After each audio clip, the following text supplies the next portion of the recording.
Have you ever felt like you were driving through a dense fog?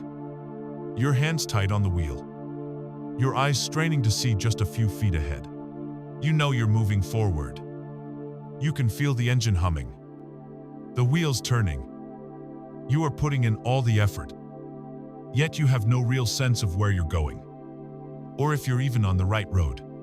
This feeling, this quiet uncertainty, is a silent epidemic of the modern soul. We follow all the rules. We climb the ladders. We chase the goals we're told we should want. And yet, there's a persistent whisper inside, a sense of being fundamentally adrift. We look for answers in the external world, seeking a better job, a new relationship, a bigger house, believing these are the destinations that will finally make us feel like we've arrived. But they are often just mile markers on a road to nowhere, leaving us with a profound and echoing emptiness. The problem isn't that we lack ambition or effort. The problem is that our entire education was incomplete. We were taught how to do, but not how to be. We learned the mechanics of action, but not the dynamics of attraction. We were handed a detailed map of the material world, but no one ever told us that the true journey is internal, that the real landscape to be navigated is the one within our own consciousness. There is a fundamental gap in our understanding, a missing piece of the puzzle that explains why our best efforts sometimes yield so little, while others seem to glide through life, attracting success and joy with an effortless grace. We've been trying to solve a spiritual equation with purely physical tools. But what if the answer wasn't about finding a new map, but about learning to read the ancient, internal compass you were born with? Imagine for a moment that there exists a vast, invisible library, a cosmic library that holds the blueprint for everything you've ever desired. It contains the secrets to profound wealth, unshakable peace, and a life of deep, authentic purpose. The wisdom of the ages, the laws of the universe. Every answer you seek is already there, cataloged and waiting. And the key to this library, the access card for the modern seeker, is far more accessible than you think. It is the fusion of ancient wisdom and modern technology, delivered through the transformative power of the spoken word. Through audiobooks, this journey we are about to embark on is a guide to using this key, to tuning your mind into a receiver for universal messages, to transforming audiobooks from simple entertainment into a powerful tool to reprogram your subconscious mind, and to finally make the law of attraction not just a hopeful theory, but your living, breathing reality. What if I told you that in every moment of your life, you are surrounded by a constant, flowing river of communication, a stream of wisdom and guidance tailored specifically for you, that you are never truly alone, never truly without a map? What if the universe itself, the vast, intelligent consciousness that orchestrates the dance of galaxies and the blooming of a single flower, was in a perpetual state of dialogue with you, not in a booming voice from the clouds, but in a series of intimate whispers, subtle nudges, and profound synchronicities? This isn't a fantasy. It is a fundamental truth of our existence. Yet it is a truth that most of us have been conditioned to ignore. We walk through a world that is alive with signs and messages. Yet we remain convinced that we are lost. The universe is constantly speaking to you. The only question is, are you listening? These whispers take countless forms. They are the native language of the cosmos. It's that sudden, inexplicable urge to take a different route home from work, only to avoid a traffic jam you couldn't have known about. It's the song that plays on the radio at the exact moment you're pondering a difficult decision. It's lyrics containing the very answer you were seeking. It's the book that seems to leap off the shelf at you in a bookstore, or the recurring sequence of numbers you see on clocks, license plates, and receipts, appearing so often it defies all statistical probability. It can be a chance conversation with a stranger that illuminates a problem in a new way. or a vivid dream that leaves you with a feeling of profound clarity upon waking.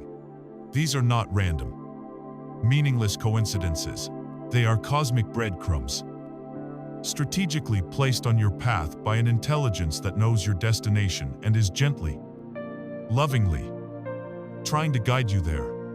They are the universe's way of winking at you, of saying, "You're on the right track," or "Pay attention. There's something important here for you to see." So, if this guidance is so constant, so pervasive, why do we feel so lost? Why is this cosmic dialogue a one-way street for so many of us? The answer is simple. We have become deafened by the noise. The modern world is a symphony of distraction, a relentless assault on our senses and our attention. We live in a state of perpetual information overload.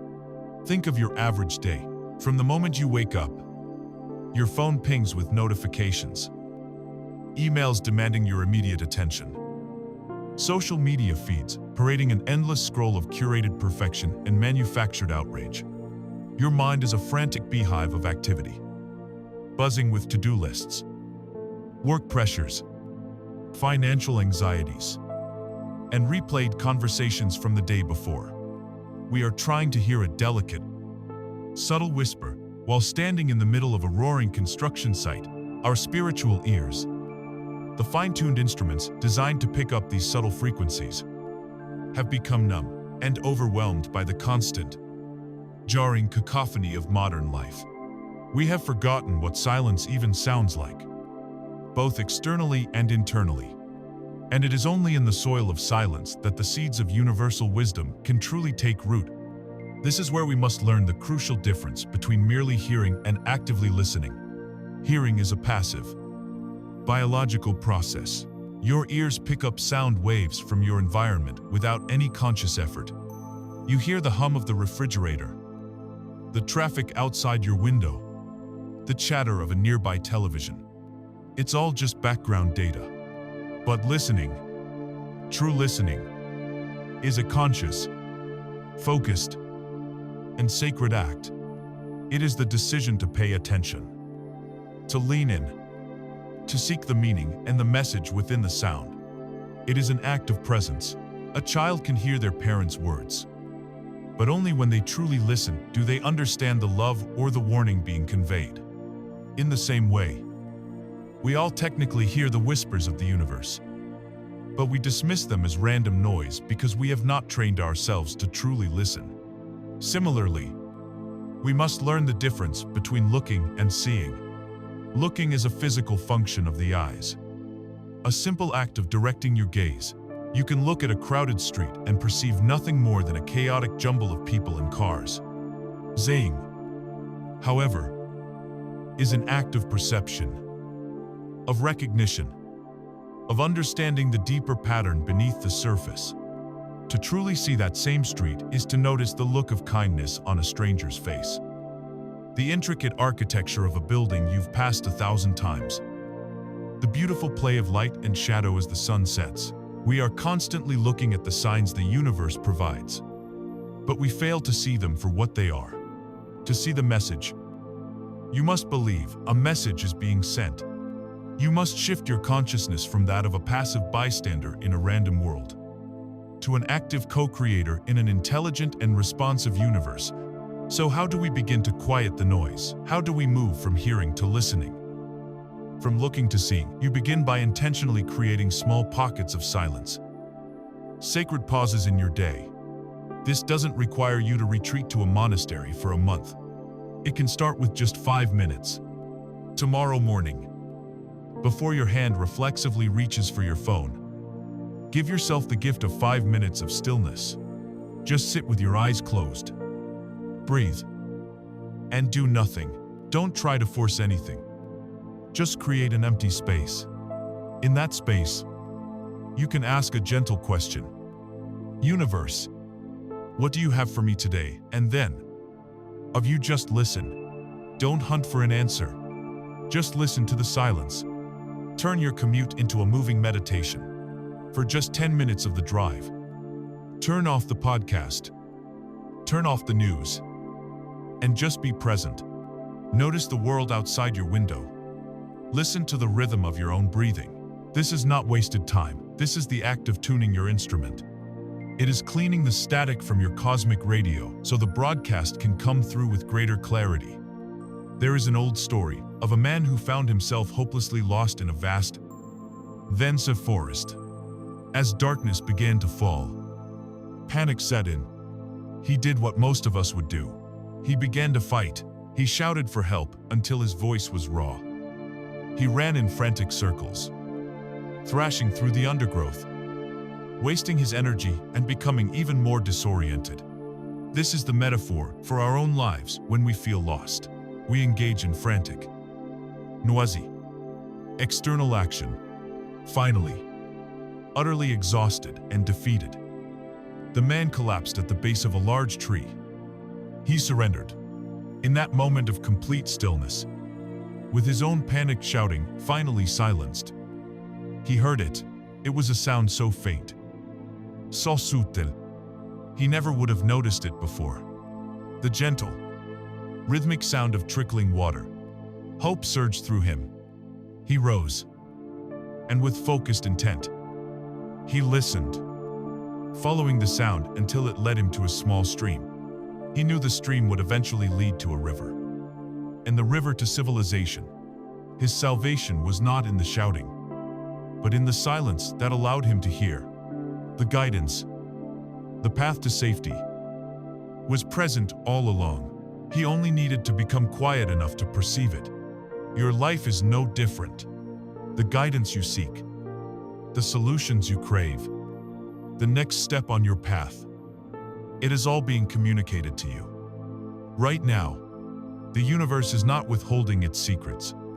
It is an open book, written in a language of symbols, feelings, and whispers. Your only task is to quiet your own inner noise long enough to read the pages, to hear the story it is telling. We have now established that this dialogue is happening. This understanding naturally leads to the next profound and essential question. If the universe speaks, what language does it use? It doesn't communicate in English, or Spanish, or Mandarin. It communicates in a language far more fundamental, a language that predates all human speech, a language that underlies the very fabric of existence itself. It is the language of energy, of vibration, of pure frequency, and in our next step, we will learn the grammar of this cosmic language. So, you can move from being a passive listener to an active participant in the grand conversation of your own creation. We have awakened to the profound realization that the universe is not a silent void, but a conscious, intelligent entity that is in constant communication with us. This naturally brings us to a critical question: what is the language of this cosmic dialogue? It is a language that transcends words, a language that existed long before human speech and will exist long after. It is the most fundamental language of all creation, and it is the language of vibration and frequency. To understand this language is to hold the key not just to receiving messages from the universe, but to consciously broadcasting your own. The currency of the cosmos, the medium of exchange for all creation, is energy. And everything, absolutely everything, is energy. This may sound esoteric, but it is a principle grounded in the bedrock of modern physics. The chair you are sitting on, the walls of the room you are in, your very own body, all feel solid and dense. Yet, at a subatomic level, they are composed of more than 99% empty space. What fills that space is a swirling, dancing vortex of energy. Electrons vibrating at such an impossibly high speed that they create the illusion of solid matter. Everything you see, hear, taste, and touch is simply energy vibrating at a specific frequency. A rock vibrates at a very slow, dense frequency, which is why it appears solid. Light vibrates at an unimaginably fast frequency, which is why it appears ethereal.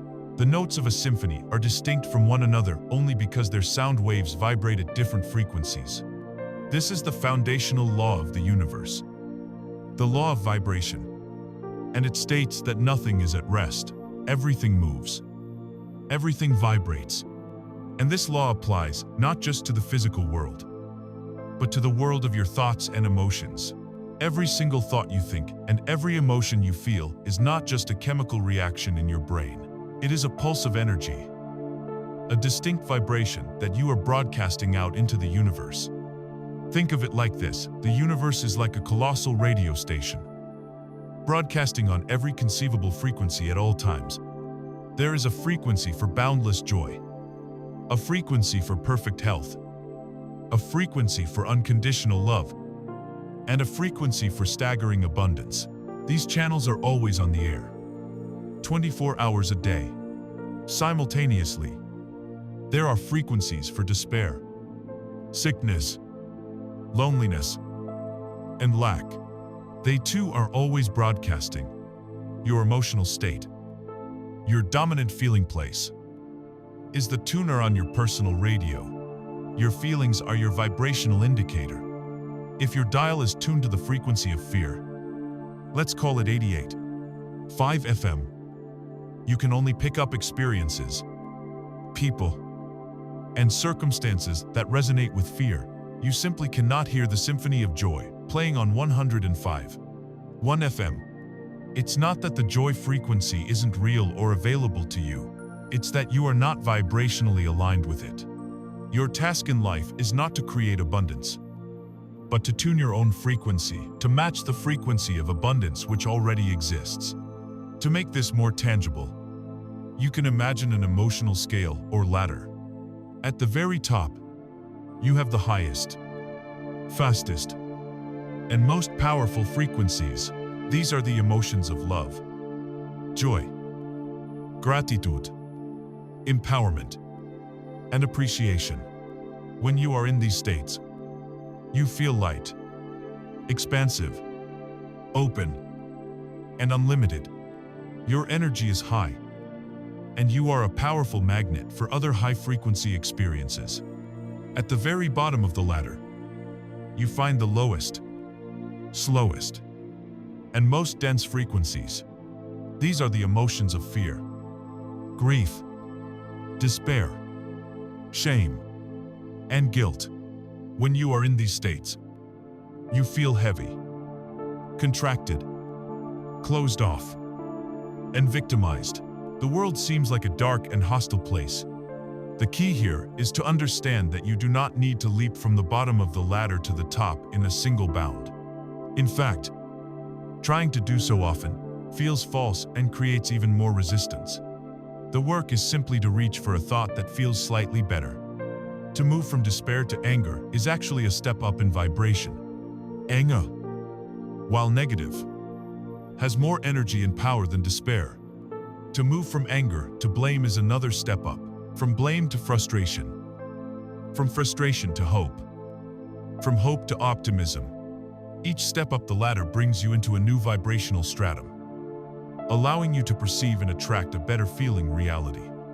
This is where we can begin to use audiobooks as a deliberate and powerful frequency tuning tool. When you find yourself stuck on a lower rung of the emotional ladder, it can be incredibly difficult to generate a better feeling thought on your own. Your mind is stuck in a loop, reinforcing the low vibration. But you can consciously introduce a higher vibration into your awareness when you choose to listen to an audiobook filled with empowering ideas, spiritual wisdom, or stories of triumph over adversity. You are essentially placing a powerful, high-frequency instrument into your own energy field. The voice of the narrator, the passion behind their words, the uplifting concepts themselves, all of this carries a specific, high-level vibration through the principle of energetic entrainment. Your own lower vibration will naturally begin to rise to match the higher frequency you are introducing. It's a way to give yourself a vibrational lift, to let the wisdom of another guide you up the emotional ladder until you can find your own footing on a higher rung. There is a beautiful scientific demonstration of this cosmic law known as sympathetic resonance, often shown using two tuning forks.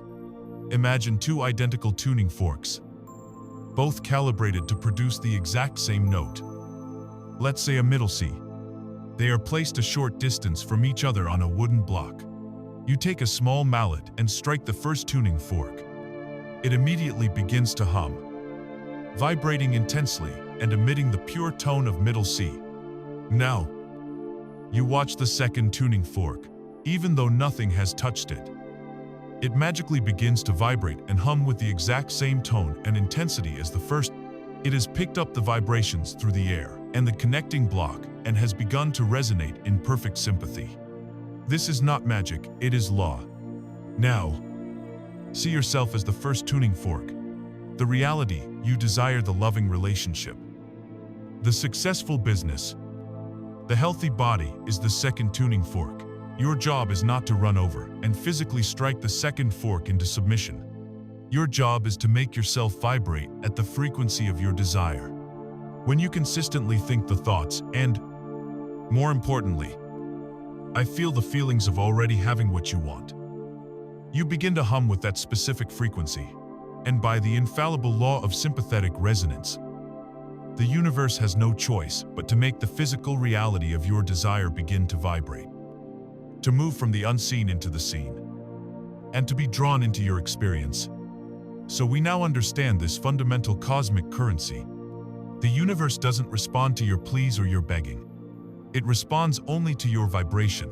Your feelings are the constant, moment-to-moment indicator of the signal you are sending out. And the life you are living is the perfect reflection of the signal you have been broadcasting. This leaves us with one essential starting point. If our feelings determine our frequency, where do our feelings come from? They originate in the most powerful creation engine in the known universe. They begin in the mind. Our thoughts are the initial spark. The architects who draw the blueprint for our vibrational state. They are the command center, the broadcasting station from which our entire reality is projected. And it is to this creative powerhouse of the mind that we must now turn our attention. We have journeyed from the vast, communicative universe to the foundational language of vibration. And now we arrive at the very source, the genesis point of our personal reality, the human mind. It is here, in the silent, invisible world of our own consciousness, that the seeds of our future are sown. For too long, we have treated our thoughts as fleeting, insignificant wisps of energy, powerless and inconsequential. But this is a profound misunderstanding of our own creative nature. Your thoughts are not passive observers of your reality. They are the active architects of it. They are the initial, powerful spark that precedes all creation. Long before a skyscraper graces a city skyline, it must first exist as a detailed thought, a complex blueprint in the mind of its designer. The same is true for your life. The life you are currently experiencing is the physical manifestation of the mental blueprints you have been holding in your mind. The great New Thought author Wallace D. Wattles, in his seminal 1910 book, The Science of Getting Rich, distilled this truth into a single, powerful sentence: thought is the only power which can produce tangible riches from the formless substance. Let's break down the immense wisdom packed into that statement. The formless substance is the quantum field, the universal intelligence, the potential energy from which all things in the physical universe are made. It is the infinite clay of creation, waiting to be molded. And what is the sculptor's tool? What is the force that impresses itself upon this formless energy to bring forth a specific creation? Wattles tells us it is the only power of thought. Before your car could exist, someone had to have the thought of it. Before your home was built, an architect had to draw a blueprint that was born from thought. Thought is the cause. The tangible world is the effect. Every single object in your man-made world began as an idea in someone's mind. This principle is absolute and unwavering. Your thoughts are the blueprint, the design from which your life is built. So how does this process work? How does an invisible thought create a tangible reality? It's a process of accumulation and reinforcement. A single, fleeting thought is like a single drop of rain. It has very little power on its own. But when you think the same thought over and over again, the drops begin to form a puddle, then a stream, And finally, a powerful, rushing river. A thought that is repeated consistently, with focus and attention. Harding to belief. And a belief is one of the most powerful creative forces in the universe. A belief is not just a casual idea you entertain. It becomes the very filter through which you perceive the world.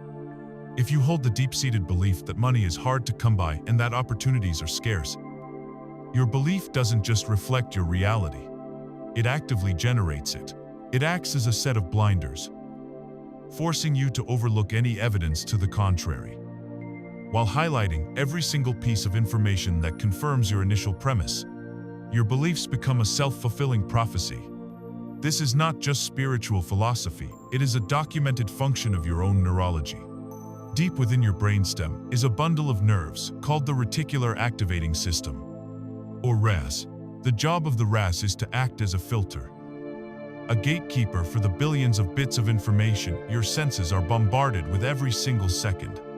It would be impossible for your conscious mind to process all of it. So the RAS filters out everything it deems unimportant and only allows in what you have told it is essential. And how do you tell your RAS what is important? Through your dominant thoughts, your focus, and your beliefs. Have you ever decided you wanted to buy a specific type of car? Perhaps a white convertible, and then, suddenly, you start seeing white convertibles everywhere you go. Did the number of white convertibles on the road suddenly multiply overnight? Of course not. They were always there. But by focusing your thought on it, you programmed your RAS to identify that specific car as important. So it began pointing them out to you from the sea of sensory data. Now, apply this exact same undeniable principle to wealth, to happiness, to opportunity. If your dominant thoughts are of lack, debt, and worry, you have expertly trained your RAS to be a world-class problem spotter. It will diligently scan your reality and point out every unexpected bill, every negative news story, every reason to feel anxious, confirming your belief that the world is a scary place. But you can consciously take control of this system by deliberately choosing to immerse your mind in new ideas. You are giving your RAS a new set of commands. When you listen to audiobooks about prosperity, abundance, and human potential, you are actively reprogramming your internal filter. You are telling your brain, from now on, I want you to be an opportunity spotter. I want you to scan the horizon and show me the evidence that the universe is abundant, that people are helpful, and that I am capable. Listening to these empowering messages is not a passive act of entertainment. It is an active and profound act of neural reprogramming. The power of a single, dominant thought to reshape reality was demonstrated for the entire world on a cinder track in Oxford, England, on May 6th, 1954. For centuries, the entire sporting and medical establishment believed that it was physically impossible for a human being to run a mile in under 4 minutes. It was considered a fatal threshold, a barrier that the human heart and lungs simply could not break. This was not an opinion. It was treated as a biological fact. But a young medical student named Roger Bannister held a different thought. He chose to believe in a different possibility. He trained his body. Yes. But more importantly, he trained his mind. He visualized the achievement relentlessly, holding the thought form of the impossible feat in his consciousness until it became more real to him than the collective doubt of the world. And on that day, he did it. He ran the mile in 3 minutes and 4 seconds. He had shattered the barrier. But the real miracle, the true proof of this principle, is what happened next. For centuries, no one had done it. But once Bannister's thought had been made manifest, once the belief about what was possible had been changed, the floodgates opened. Another runner broke the record just 46 days later. Within a few years, dozens had done it. The human body had not suddenly evolved in 46 days. What had evolved was belief. The blueprint of what was possible had been redrawn, and reality reformed itself around the new design. Your thoughts are that powerful. They are the blueprint for your health, your relationships, your finances. Every dominant thought you hold is a command to your subconscious mind and to the universe, a brushstroke on the canvas of your life. So we must understand that our thoughts are the intricate, detailed architectural plans for the life we wish to build. They hold the vision, the structure, the design. But a blueprint, no matter how precise or beautiful, is just a piece of paper. It has no energy in and of itself. It cannot saw the wood, hammer the nails, or raise the walls. To bring a blueprint to life, you need a construction crew. You need power. You need fuel. In the universe of conscious creation, that fuel, the magnetic energy that ignites the blueprint of thought into a blazing, three-dimensional reality, is emotion. And it is to this undeniable, magnetic power of the human heart that we must now turn. We have established the mind as the grand architect, the brilliant designer that meticulously drafts the blueprints of our desired reality. Our thoughts, focused and repeated, create the intricate plans for the life we wish to inhabit. But a blueprint, no matter how magnificent, is a silent, static, and powerless thing. A blueprint for a skyscraper cannot, on its own, lift a single steel beam from the ground. It contains the vision, but not the energy. To bring the design to life, you need a power source. You need electricity to surge through the wires. You need a construction crew with the force and energy to build. In the sacred mechanics of creation, this power, this dynamic and irresistible energy that fuels the blueprint of thought, is emotion. It is the charge in the magnet, the fire in the engine, the current that turns a mere idea into a living, breathing experience. Thought alone is not enough. This is a critical distinction that explains why so many people who try to use positive thinking become frustrated and give up. They repeat affirmations mechanically. They visualize their goals without any feeling. And then they wonder why nothing changes. They are holding a perfect blueprint in a powerless building. The universe does not respond merely to the content of your thoughts. It responds to the energy with which those thoughts are charged. Thought is the electrical component of the signal you send out. But emotion is the magnetic component. It is the combination of the two. A thought charged with a powerful feeling that creates a potent electromagnetic field. A resonant signature that draws experiences and circumstances to you. A thought without emotion is a weak signal that dissipates quickly. A thought fused with a powerful emotion is a broadcast that echoes across the cosmos, demanding a response. Think of it like a simple piece of iron. On its own, it has no power to attract anything. But if you wrap it in a coil of wire and send an electrical current through it, it becomes a powerful electromagnet, capable of pulling other objects towards it. Your thought is the iron. Your emotion is the current. It is the feeling that magnetizes the thought and gives it its attractive power. The great mystical teacher Neville Goddard built his entire philosophy around this profound truth. A principle he called feeling is the secret. He taught that the subconscious mind, the servant that carries out your creative instructions, does not understand words alone. Its native language is feeling. The universe itself does not know the difference between an experience you are vividly imagining with all of your emotional intensity and an experience you are having in physical reality. To manifest your desire, you must therefore assume the feeling of the wish fulfilled. You must go beyond merely thinking of your goal and begin thinking from your goal. Don't just visualize a larger number in your bank account.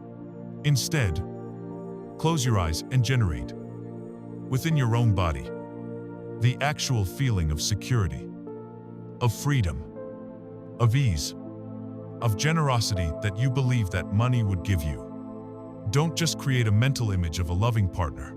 Instead, cultivate the feeling of being cherished, the warmth of being understood, the joy of companionship, as if that person were right there with you now. You must embody the emotional state of the person you wish to become. Before the physical evidence has arrived, the universe is a mirror, and it can only reflect the truth of who you are being. Right now, to change the reflection, you must first change the source. To generate this level of authentic emotion, your practice of visualization must become a full sensory immersion. It is not a movie you are watching on a screen in your mind. It is a reality you are stepping into with your entire being. If your desire is to live in a beautiful home near the mountains, don't just see the house. Engage every one of your senses.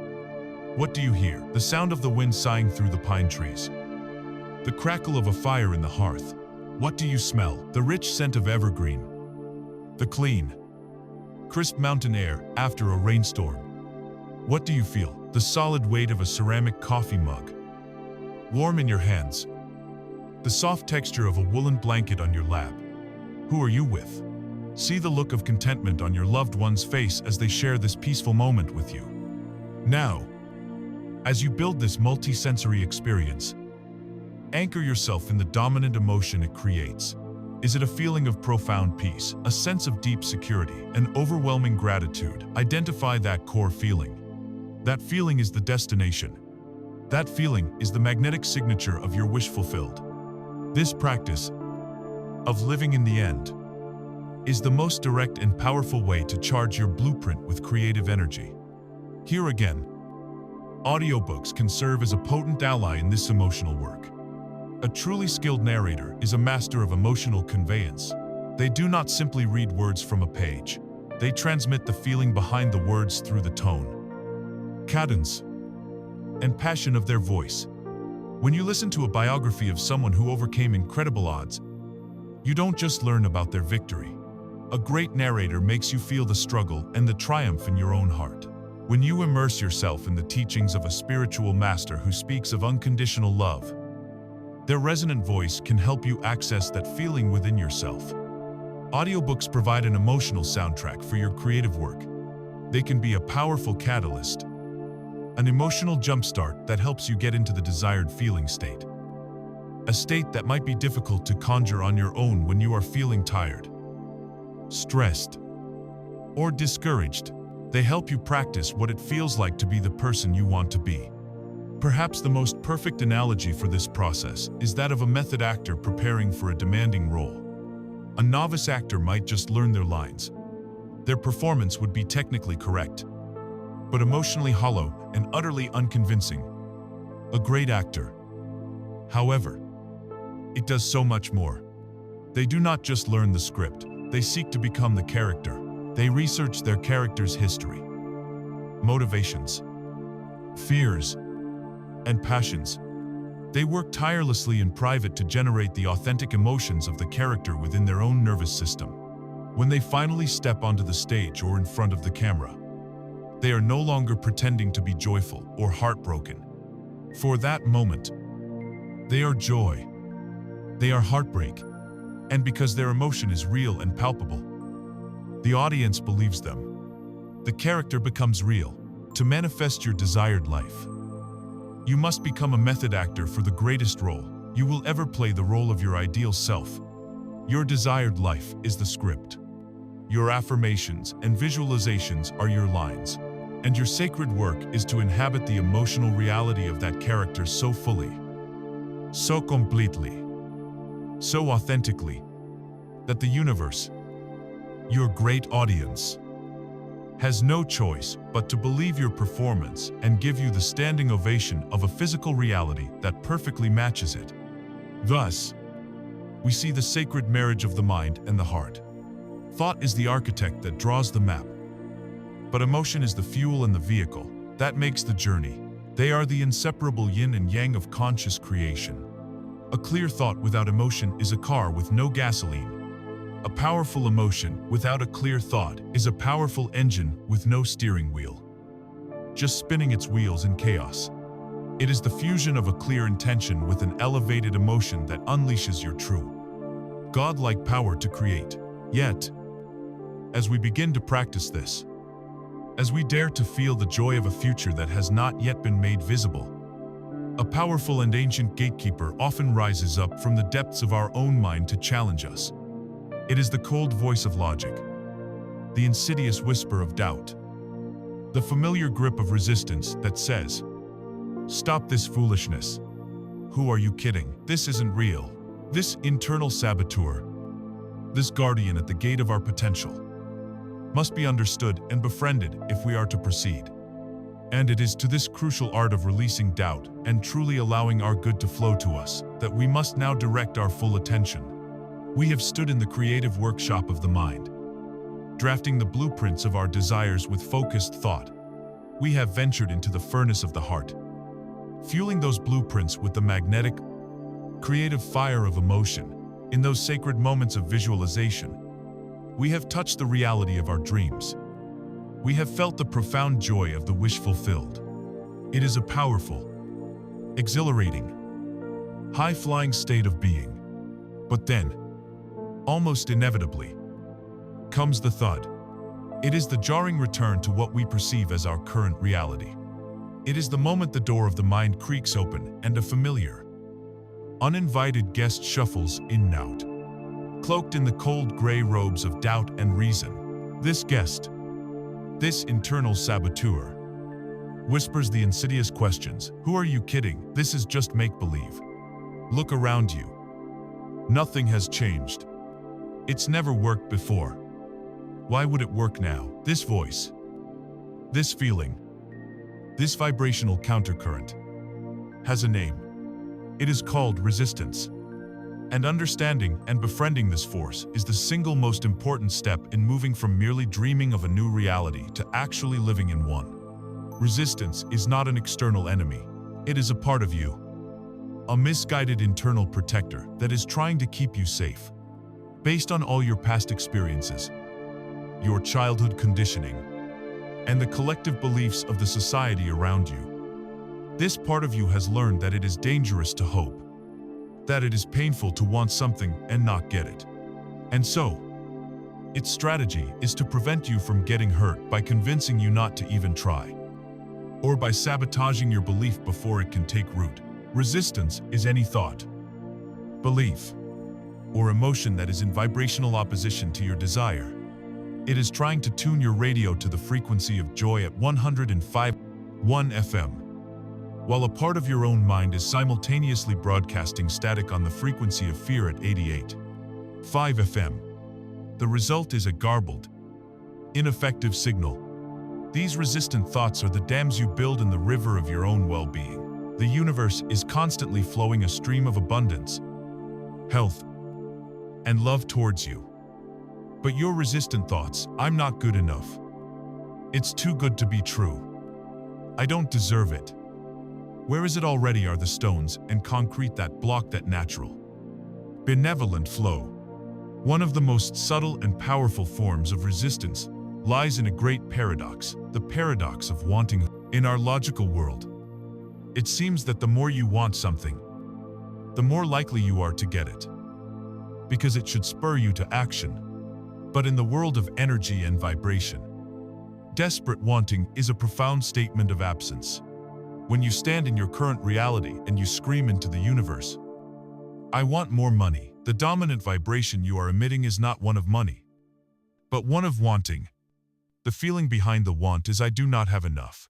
And since the universe is an impartial mirror that responds only to your vibration, it diligently reflects back to you a reality in which you continue to not have enough, so that you can continue to want.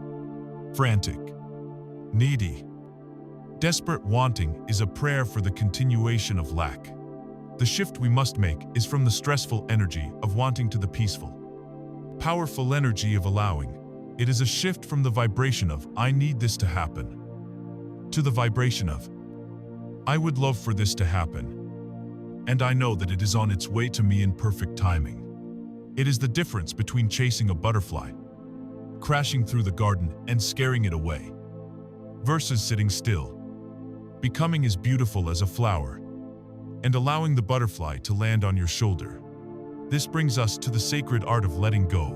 Letting go is perhaps the most misunderstood concept in all of spiritual practice.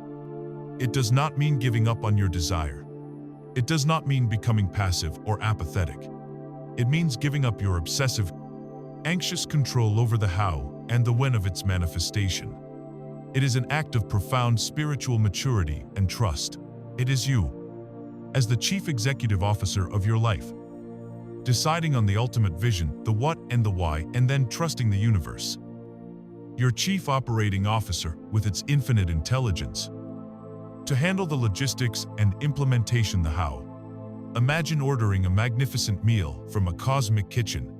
You place your order with clarity and feeling, describing exactly what you want, your intention. Then, you trust that the master chefs in the kitchen know exactly what they are doing. You don't barge into the kitchen every 5 minutes shouting, "Is it done yet? Are you sure you're using the right ingredients? Let me show you how to chop the onions." To do so would be insulting to the chef and would only disrupt the process. Letting go is trusting the chef. It is leaning back in your chair in a state of joyful, confident anticipation, knowing that your perfect meal is being prepared and will be delivered to you at the perfect moment. So how do we practice this? How do we loosen our white-knuckle grip on control? We begin by becoming the non-judgmental observer of our own minds, primarily through practices like mindfulness and meditation. When a doubtful, resistant thought arises, your old pattern was to either believe it instantly or to fight with it, creating more struggle. The new way is to simply notice it. You can even label it mentally. There is the thought of doubt. How interesting. You see it. You acknowledge its presence. But you don't serve it tea. You don't invite it in to stay. You simply let it float by like a cloud in the vast blue sky of your awareness. In doing this, you create a space between you and the thought.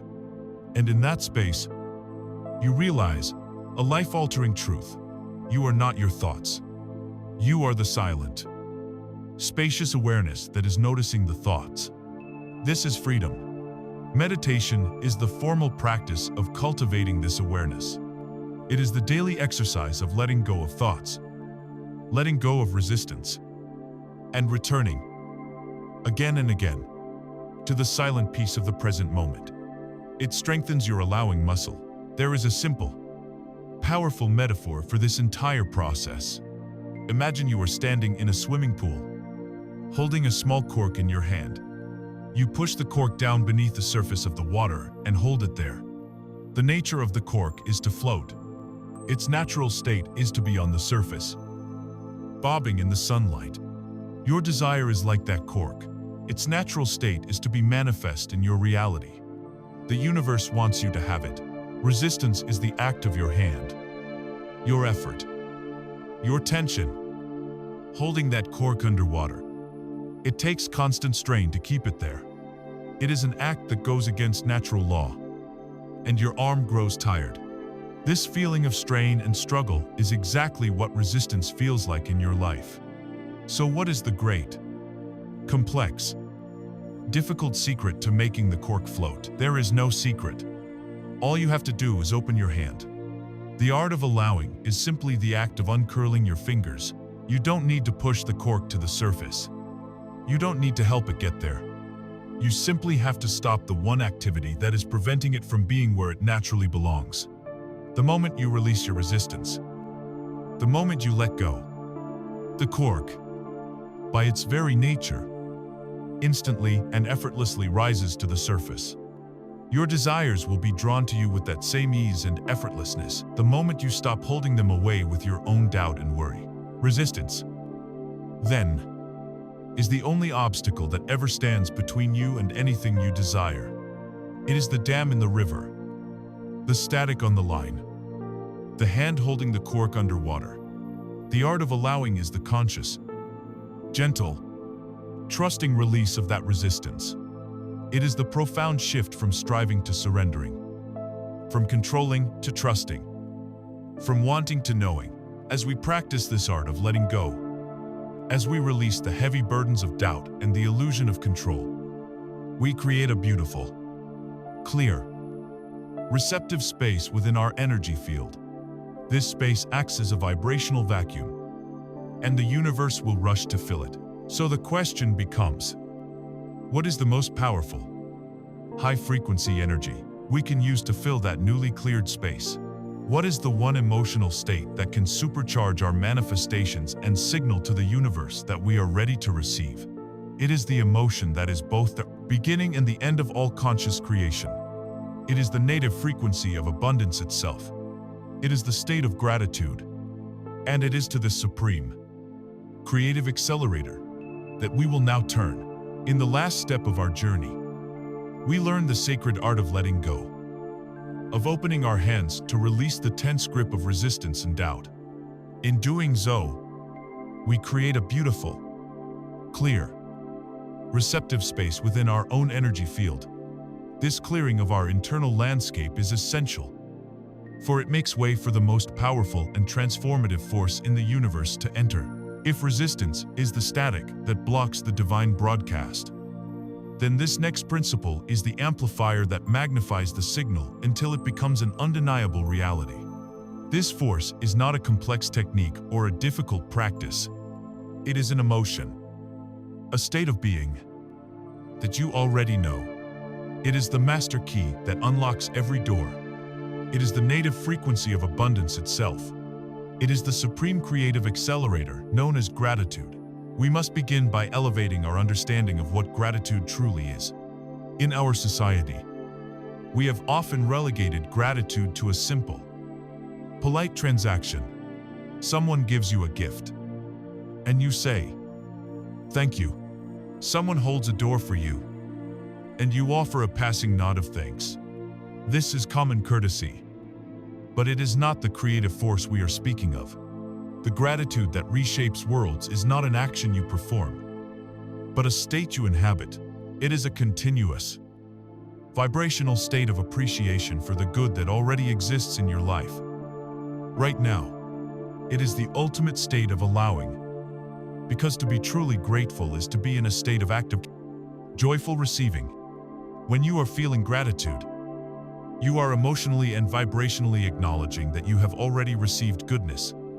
This sends the most powerful and unambiguous signal to the universe. You are saying, with the full force of your heart, "I am open, I am worthy, and I am ready for more of this wonderful feeling." There is a profound cosmic law embedded within the very word we use for this practice. What you appreciate, appreciates.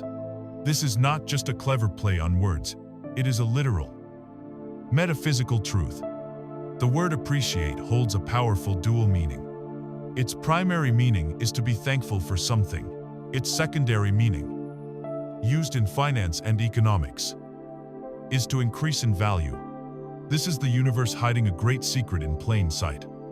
When you genuinely appreciate, are thankful for the health you currently have, your body responds and your health appreciates. It increases.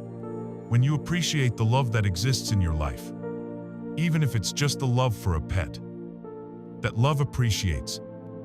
It deepens and expands. And most pointedly, when you appreciate the money you have, no matter how small the amount may seem, that money, by universal law, must appreciate. It must increase in value, in quantity, in opportunity. Gratitude is a definitive statement to the universe that says, "I see and acknowledge the good that you have sent me. I love it. More of this, please." Conversely, the act of complaining, of focusing on what you lack, is a powerful prayer for the continuation of lack. The universe is an impartial energy. It simply gives you more of whatever you are focusing on with feeling. Focus on your debts. You get more debt. Focus on your blessings. You get more blessings. The choice is always yours. Many of us have heard of keeping a gratitude journal, and many have tried it for a few days before giving up, feeling it was a pointless or repetitive chore. This is because most people do it mechanically. The power is not in the physical act of writing, it is in the emotional act of feeling. To create a truly potent gratitude practice, you must go deeper. Don't just write on a page, "I am grateful for my job." Instead, ask yourself, "Why am I grateful for my job?" And then write down the answers. I am grateful because it provides the money that puts food on my table and a roof over my family's head. I am grateful for the challenging project that is helping me to grow my skills. I am grateful for my colleague who made me laugh today when I was feeling stressed.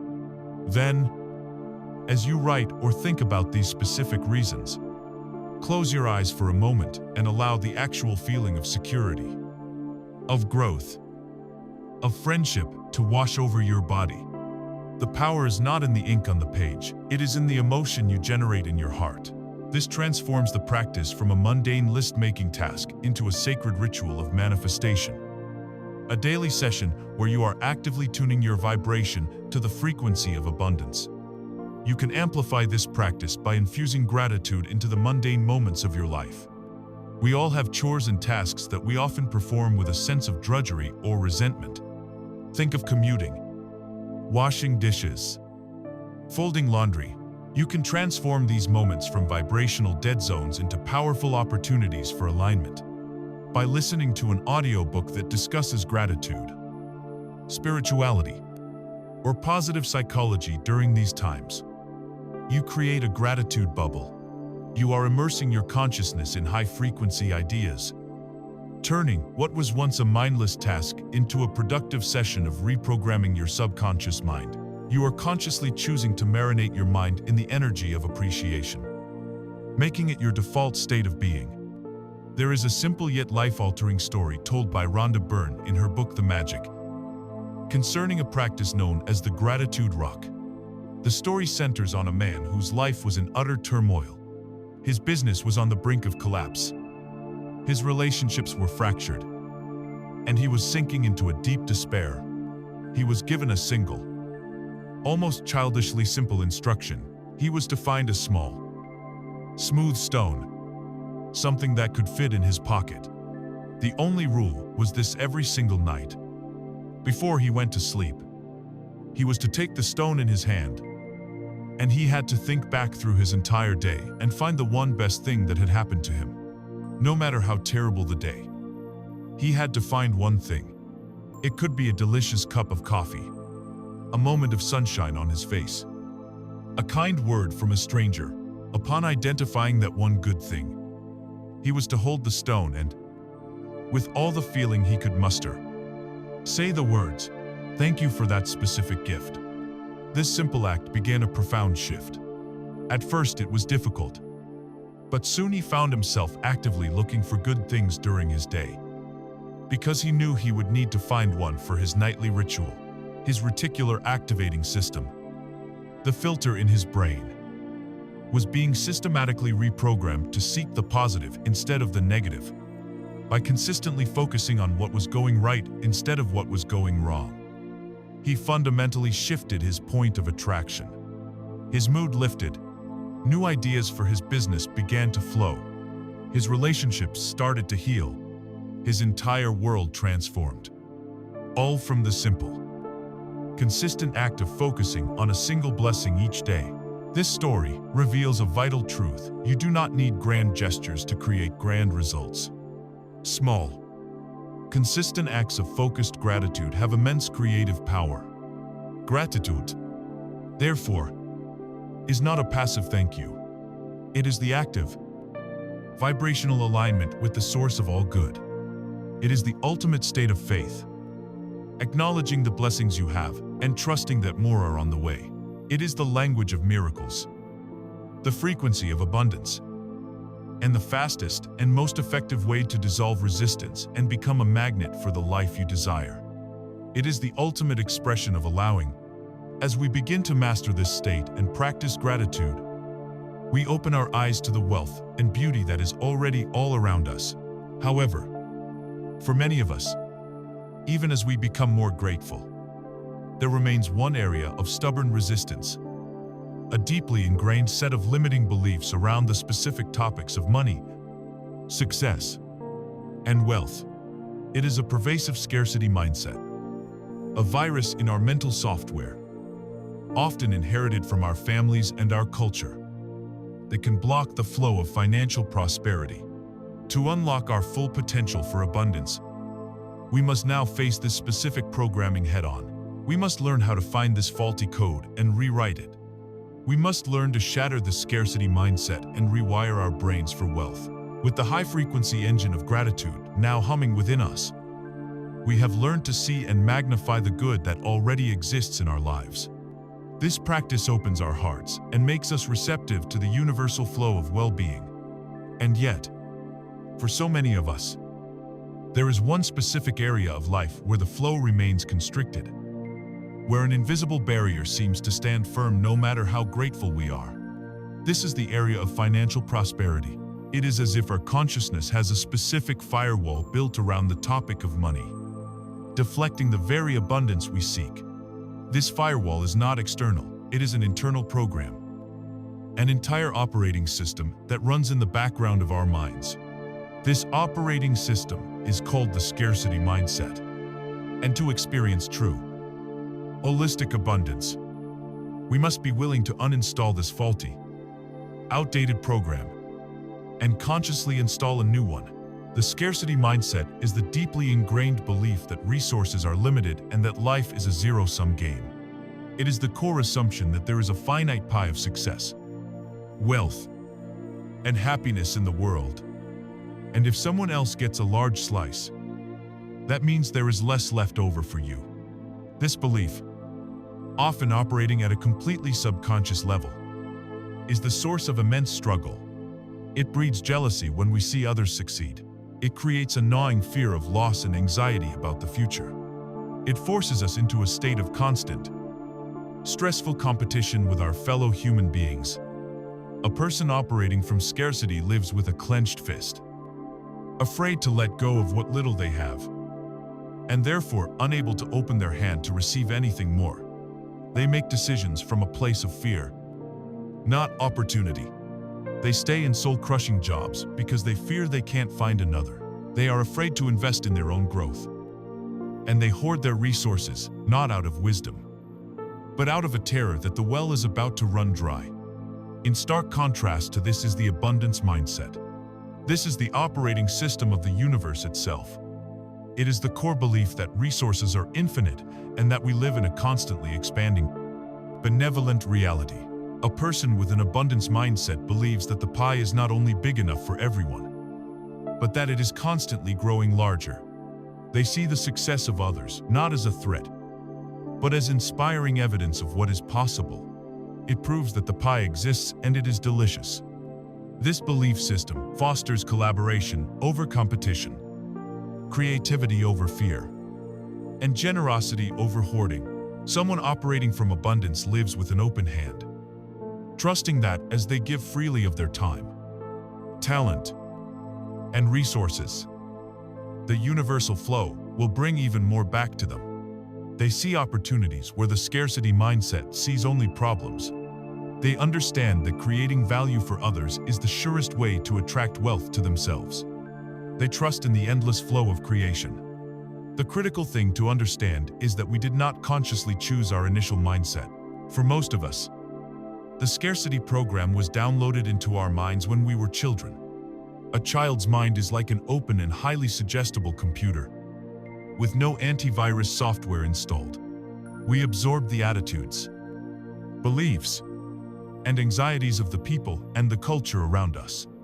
These ideas become our foundational truths about how the world works. They are money viruses, pieces of faulty code that run on a loop, generating the same disappointing results over and over again. Think about the messages you received about money growing up. Did you hear phrases like, "Money doesn't grow on trees"? A statement that teaches you money is unnatural and difficult to acquire. Did you hear, "You have to work hard"? Hard for every penny.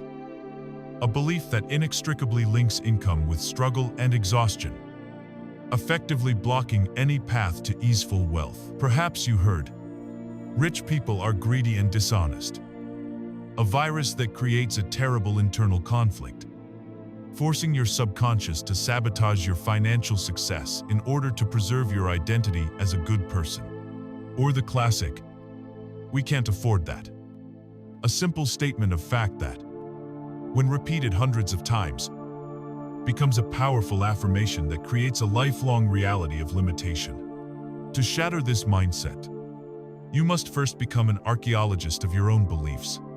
You must have the courage to dig into your own mind and identify the faulty code. Once a virus has been identified, it can be deleted. And the tool we use to delete it and write new code is the power of affirmation. An affirmation is a positive, empowering statement of truth, declared in the present tense, that is designed to consciously override a limiting belief. This is the life's work of pioneers like Louise Hay and Catherine Ponder, whose wisdom, now widely available in audiobook format, acts as a powerful antivirus program for the mind. Listening to their teachings is like running a diagnostic on your mental software, finding the corrupted files and systematically replacing them with clean, high-functioning code. You can replace. Money is the root of all evil. With money is a beautiful tool that allows me to bless my own life and the lives of others. You can overwrite I have to work hard to survive with I am open and receptive to all channels of abundance. And money flows to me easily and frequently by listening to and repeating these new truths, especially in a relaxed state like before sleep or during a quiet commute. The affirmations bypass the critical faculty of the conscious mind and are accepted by the subconscious, which begins to operate from this new, upgraded program. Imagine two people arrive at the same deep, artesian well, a well that is fed by a vast, inexhaustible underground river. The first person, operating from scarcity, arrives with a tiny, leaky bucket. They believe the well is shallow and could run dry at any moment. They anxiously scoop up their small measure of water, jealously guarding it, and view anyone else who approaches the well with suspicion and fear.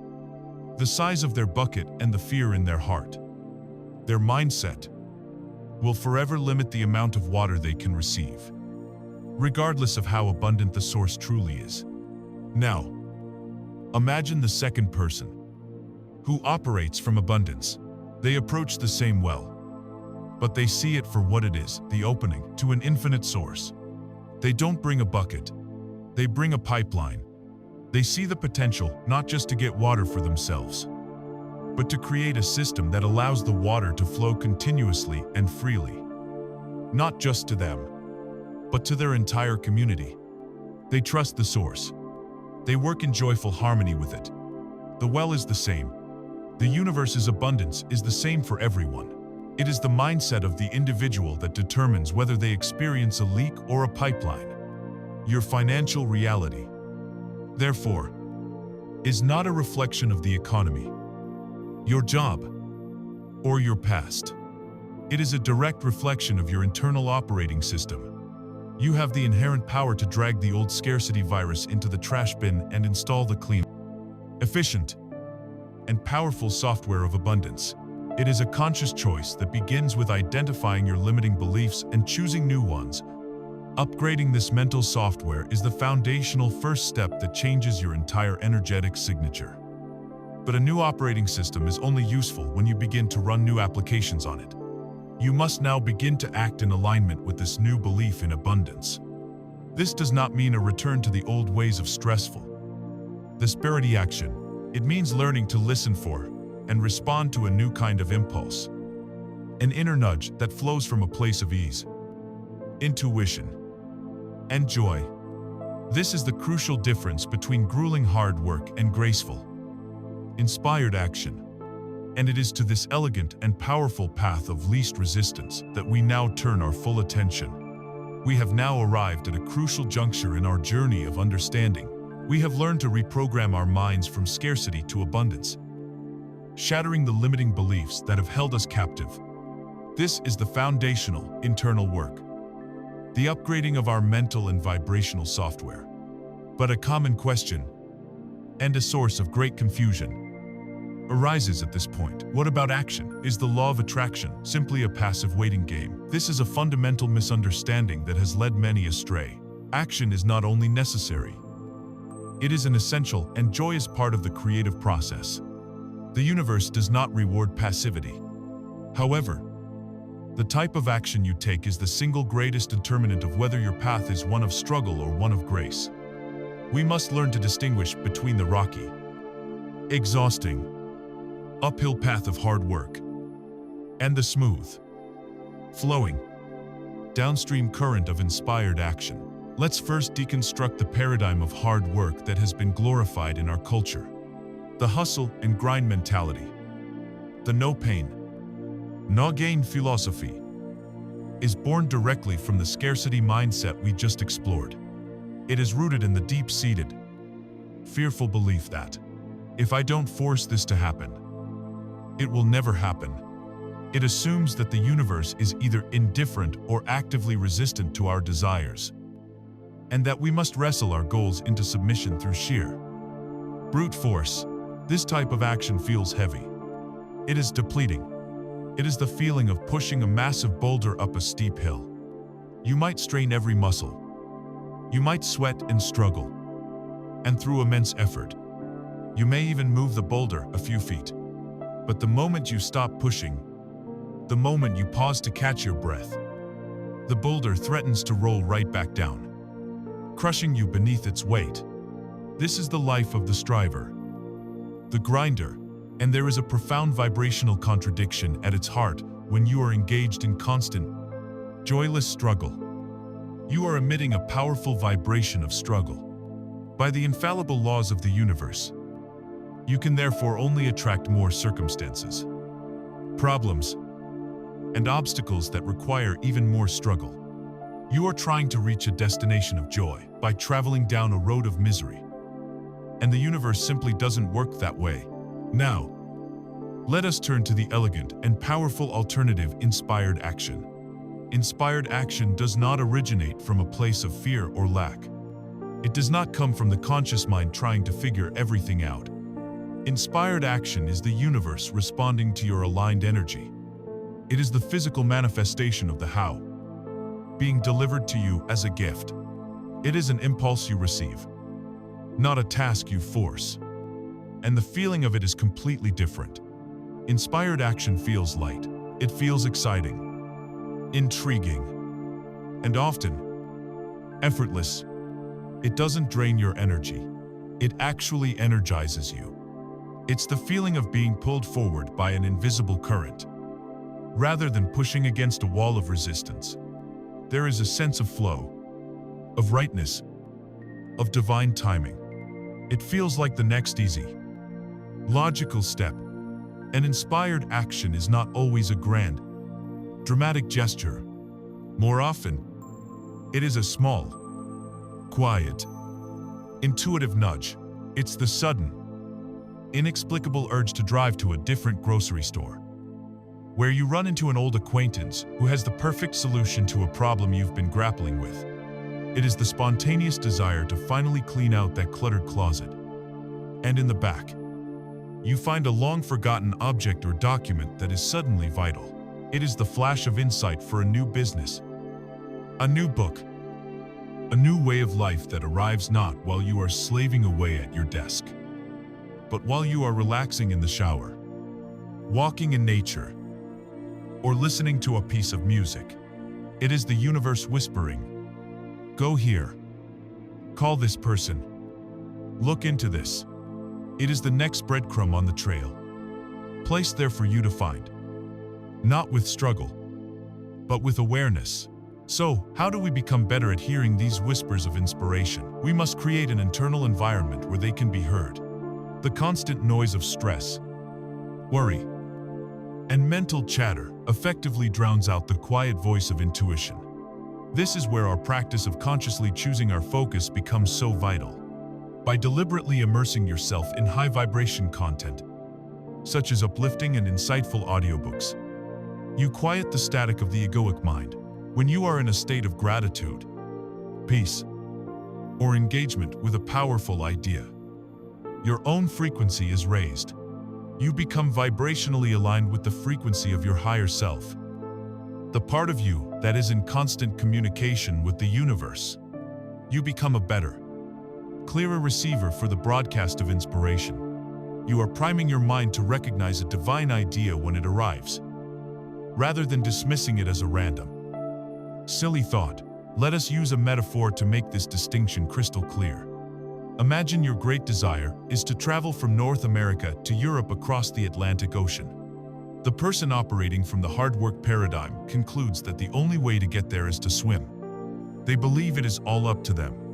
They jump into the frigid water and begin to paddle furiously. The effort is immense. The progress is minuscule. And the task is ultimately impossible. They are operating from a belief in struggle, and so the universe gives them a reality of struggle, no matter how noble their intention is. Now, consider the person who operates from inspired action. They hold the same clear intention to arrive in Europe. They spend time getting into the emotional state of already being there, the sights, the sounds, the joy of arrival. They release their need to control the how. Then, one afternoon, they feel a gentle, intuitive nudge. It doesn't scream, "Swim the ocean," it simply whispers, "You know, it's a beautiful day. Take a relaxing walk along the harbor." This action feels light and enjoyable. So they follow the inspiration. As they are strolling along the waterfront, feeling the sun and the breeze, they feel another gentle impulse. Sit on that bench over there and just enjoy the view.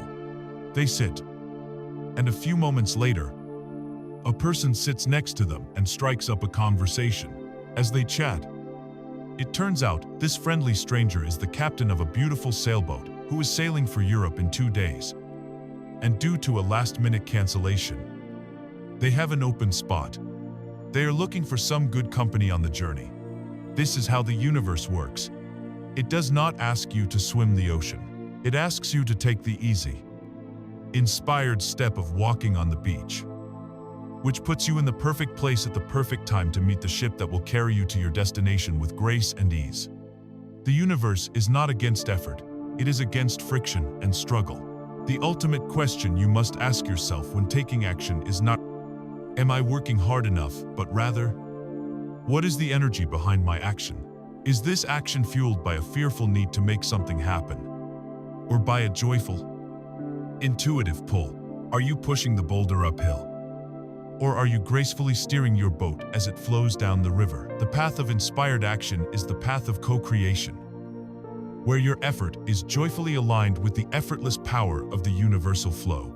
This realization naturally brings us to a vital and liberating question. If inspired actions feel so good and energizing, where can we find a reliable source of them? The universe, in its infinite wisdom, plants the seeds of our most powerful inspired actions in the fertile soil of our deepest, most authentic joys, the very things that light you up, the activities that make you lose all track of time.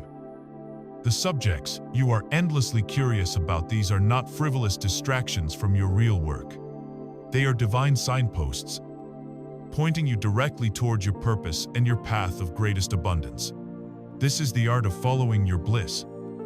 And it is in aligning with this personal, authentic joy that we find our most powerful and direct path forward.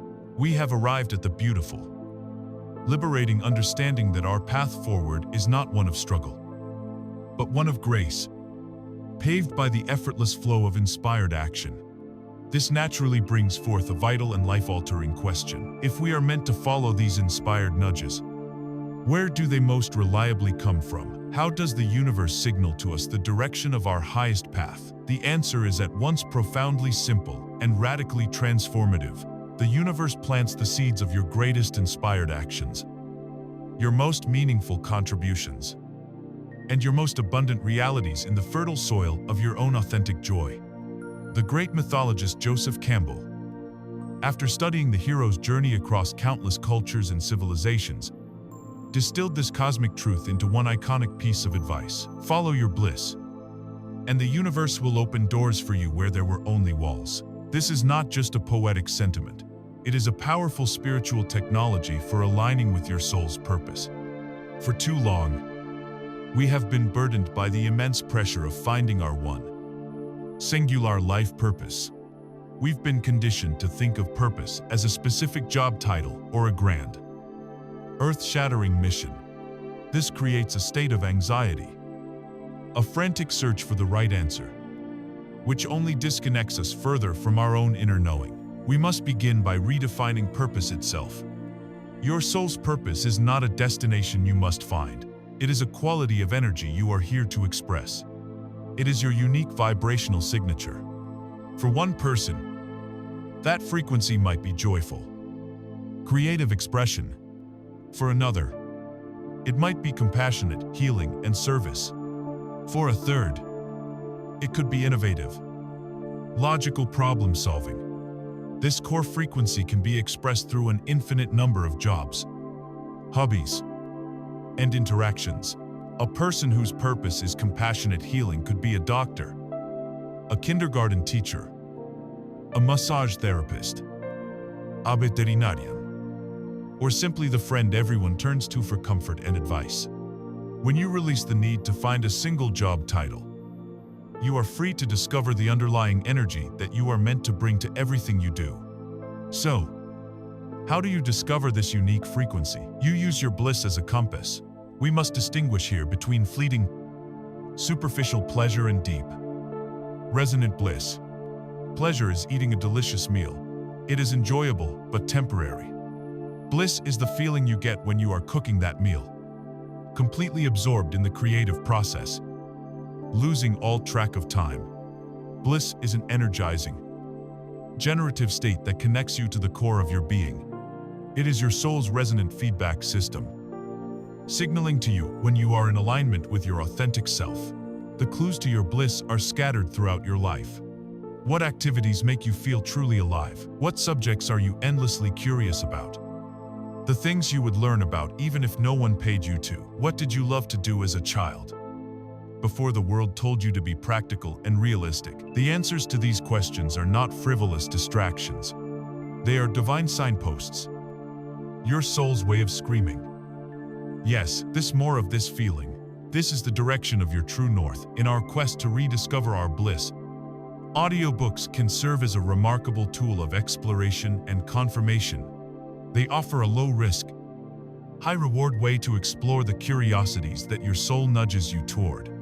You can delve into the mysteries of astrophysics, the wisdom of ancient philosophy, or the strategies of brilliant entrepreneurs, all while commuting or doing chores. You can follow a thread of curiosity and see if it ignites a fire of passion within you. Furthermore, listening to the biographies and autobiographies of the world's most fulfilled and successful individuals provides a powerful pattern of proof. When you study their lives, you will find that the vast majority did not follow a linear, logical, or predefined path. Steve Jobs didn't follow his bliss to a degree in computer science. He followed it to a calligraphy class, which later informed the beautiful typography of the Macintosh. The most celebrated chefs, artists, scientists, and innovators were people who followed an obsession, a deep-seated curiosity, a passion that others may have deemed impractical. They followed their bliss, often against tremendous odds. And it was this unwavering commitment to their own inner joy that allowed the universe to open the unforeseen doors that led to their unique and world-changing contributions. Let's imagine a woman who is a naturally gifted musician. Playing the piano is the one activity where she feels completely at one with herself. It is her undeniable bliss. But her well-meaning family encouraged her down a more practical path, so she pursued a degree in finance, secured a stable corporate job, and now spends her days in a beige cubicle, staring at spreadsheets that feel utterly meaningless to her. Her soul feels numb, and the piano in her home sits silent, a monument to a joy she has been told she cannot afford to indulge. Her life is safe, but it is walled in.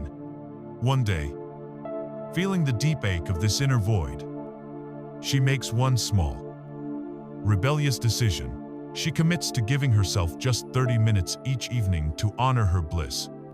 She sits at the piano, and at first her fingers are clumsy. But soon, the music begins to flow. In those 30 minutes, she feels more alive, more authentic, more her. than she has in the preceding 8 hours of her workday. This single act of honoring her joy begins to shift her entire vibration, because her energy is now higher and more authentic. The universe begins to respond. A door appears where there was once a solid wall. A coworker overhears her humming a tune and mentions that a local community center is looking for a volunteer accompanist for their choir.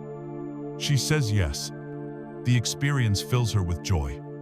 During a rehearsal, a parent asks if she would be willing to give their child piano lessons.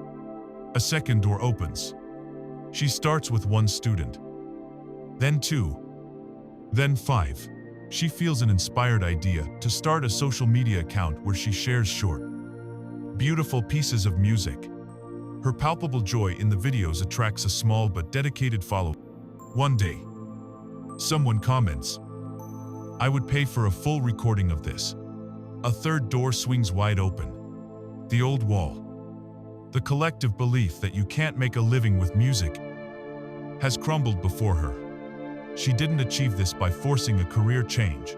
She did it by simply making a small, sacred space for her bliss. And the universe, recognizing the signal of her authentic joy, rushed in to meet her. Your bliss is not a luxury. It is your divine guidance system.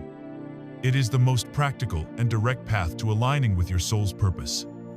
Because your joy and your purpose are 2 sides of the same coin, following what feels good, what energizes you, what makes you feel expansive, is how you broadcast your most powerful, authentic signal to the universe. It is a declaration of who you truly are, and an invitation for the universe to bring you more circumstances, people, and opportunities that resonate with that truth. But this path, the path of bliss, requires a profound and often challenging level of trust. It demands that we learn to navigate our lives not by the external maps of logic and societal expectation, but by the quiet, unerring wisdom of an internal compass. This inner guidance system, this intuitive knowing, is our most vital tool on the hero's journey. To follow our bliss, we must first learn how to hear its quiet voice above the clamor of fear and doubt. We must learn to hone, and most importantly, to trust our inner GPS. We have embraced the revolutionary idea that our personal joy is not a frivolous indulgence, but a sacred compass, pointing us directly toward our soul's purpose. To follow our bliss is the most practical advice one can receive. But this path requires a new mode of navigation. It asks us to release our dependence on the external maps given to us by society, the maps of logic, practicality, and what other people think, and to learn to trust an internal guidance system. This system is more powerful, more accurate, and more attuned to your unique destiny than any external source of information. It is your birthright. It is your inner GPS, a global positioning system that is constantly connected, not to a network of man-made satellites, but to the infinite, cosmic intelligence of the universe itself. This inner GPS speaks in the quiet language of intuition. Intuition can be defined as instantaneous knowing, without the intervention of linear, logical reasoning. It is not a thought you figure out, it is an answer you receive. Fully formed, it is a direct download from your higher self, a whisper from your soul. It's that unshakable gut feeling, that sudden flash of insight, that quiet, steady certainty that arises from a place beyond your analytical mind. We have all experienced it in small ways, knowing who is calling before you look at the phone, feeling a sudden urge to check on a loved one who, it turns out, needs your help. We often dismiss these moments as flukes, but they are actually demonstrations of our most powerful, innate perceptive faculty.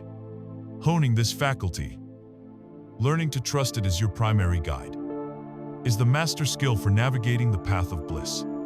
The greatest challenge in this practice is learning to distinguish the quiet, clear voice of intuition from the loud, frantic, and often bullying voice of fear and the ego.